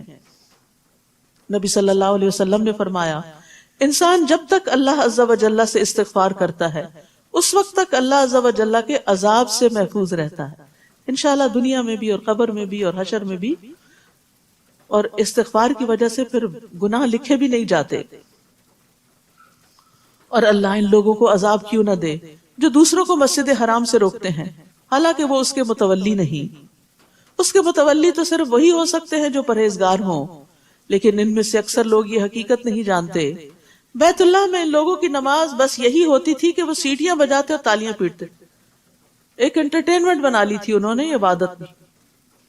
تو لو اب بدر میں شکست یعنی عذاب کا مزہ چکھو، تو لو اب عذاب کا مزہ چکھو، یعنی یہ تمہارے اپنے بدعمالیوں کی وجہ سے یہ سب کچھ تم پر مسلط ہوا ہے، یہ اس کا بدلہ ہے جو تم حق کا انکار کر دیا کرتے تھے. ان الذین کفروا ينفقون اموالهم ليصدوا عن سبیل اللہ، یہ کافر اپنے مال اس لیے خرچ کرتے ہیں کہ لوگوں کو اللہ کی راہ سے روک دیں، اور ابھی یہ لوگ اور بھی خرچ کریں گے، پھر یہی بات ان کے لیے حسرت کا باعث بن جائے گی، پھر وہ مغلوب ہوں گے، پھر یہ کافر جہنم کی طرف گھیر لائے جائیں گے. تاکہ اللہ پاک کو ناپاک سے الگ کر دے، پھر ناپاک کو ایک دوسرے کے اوپر رکھ کر ان سب کا ڈھیر لگا دے، پھر اس ڈھیر کو جہنم میں پھینک دے. یہی لوگ ہی دراصل نقصان اٹھانے والے ہیں. اے نبی صلی اللہ علیہ وسلم ان کافروں سے کہیے اگر اب بھی وہ باز آ جائیں تو ان کے پچھلے گناہ معاف کر دیے جائیں گے. سبحان اللہ، ساری مخالفتیں اور نبی صلی اللہ علیہ وسلم اور صحابہ کو دی جانے والی اذیتیں اور پھر جنگ مسلط کرنا، یہ سب معاف ہو جائے گا اگر تم اب بھی ایمان لے آؤ. اور اگر پہلے سے کام ہی کرتے رہے تو گزشتہ قوموں میں جو سنت الہی جاری رہی وہی ان کا حال بھی ہوگا. وَقَاتِلُوهُمْ حَتَّى لَا تَكُونَ فِتْنَةٌ، اور ایسے لوگوں سے جنگ کرو تاکہ فتنہ باقی نہ رہے. یعنی نبی صلی اللہ علیہ وسلم جو کفار قریش کے خلاف جنگ کر رہے تھے تو اس کا اصل مقصد کیا تھا کہ فتنہ ختم ہو جائے اور دین پورے کا پورا اللہ کے لیے ہو جائے. اور اب اگر یہ باز آ جائیں تو جو کچھ یہ کریں گے اللہ اسے خوب دیکھ رہا ہے.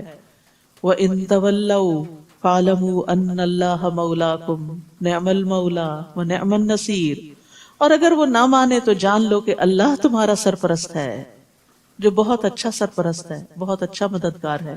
یعنی انہیں دعوت دی جا رہی ہے کہ باز آ جاؤ، اور اگر باز نہیں آئے تو پھر مومنوں کا مولا تو اللہ ہے مگر تمہاری شامت آ جائے گی. تو اللہ سبحانہ وتعالی ہمیں ہمیشہ اپنے عذاب سے محفوظ رکھے اور ہمارا مولا رہے. ربنا تقبل منا انك انت السميع العليم وتب علينا انك انت التواب الرحيم.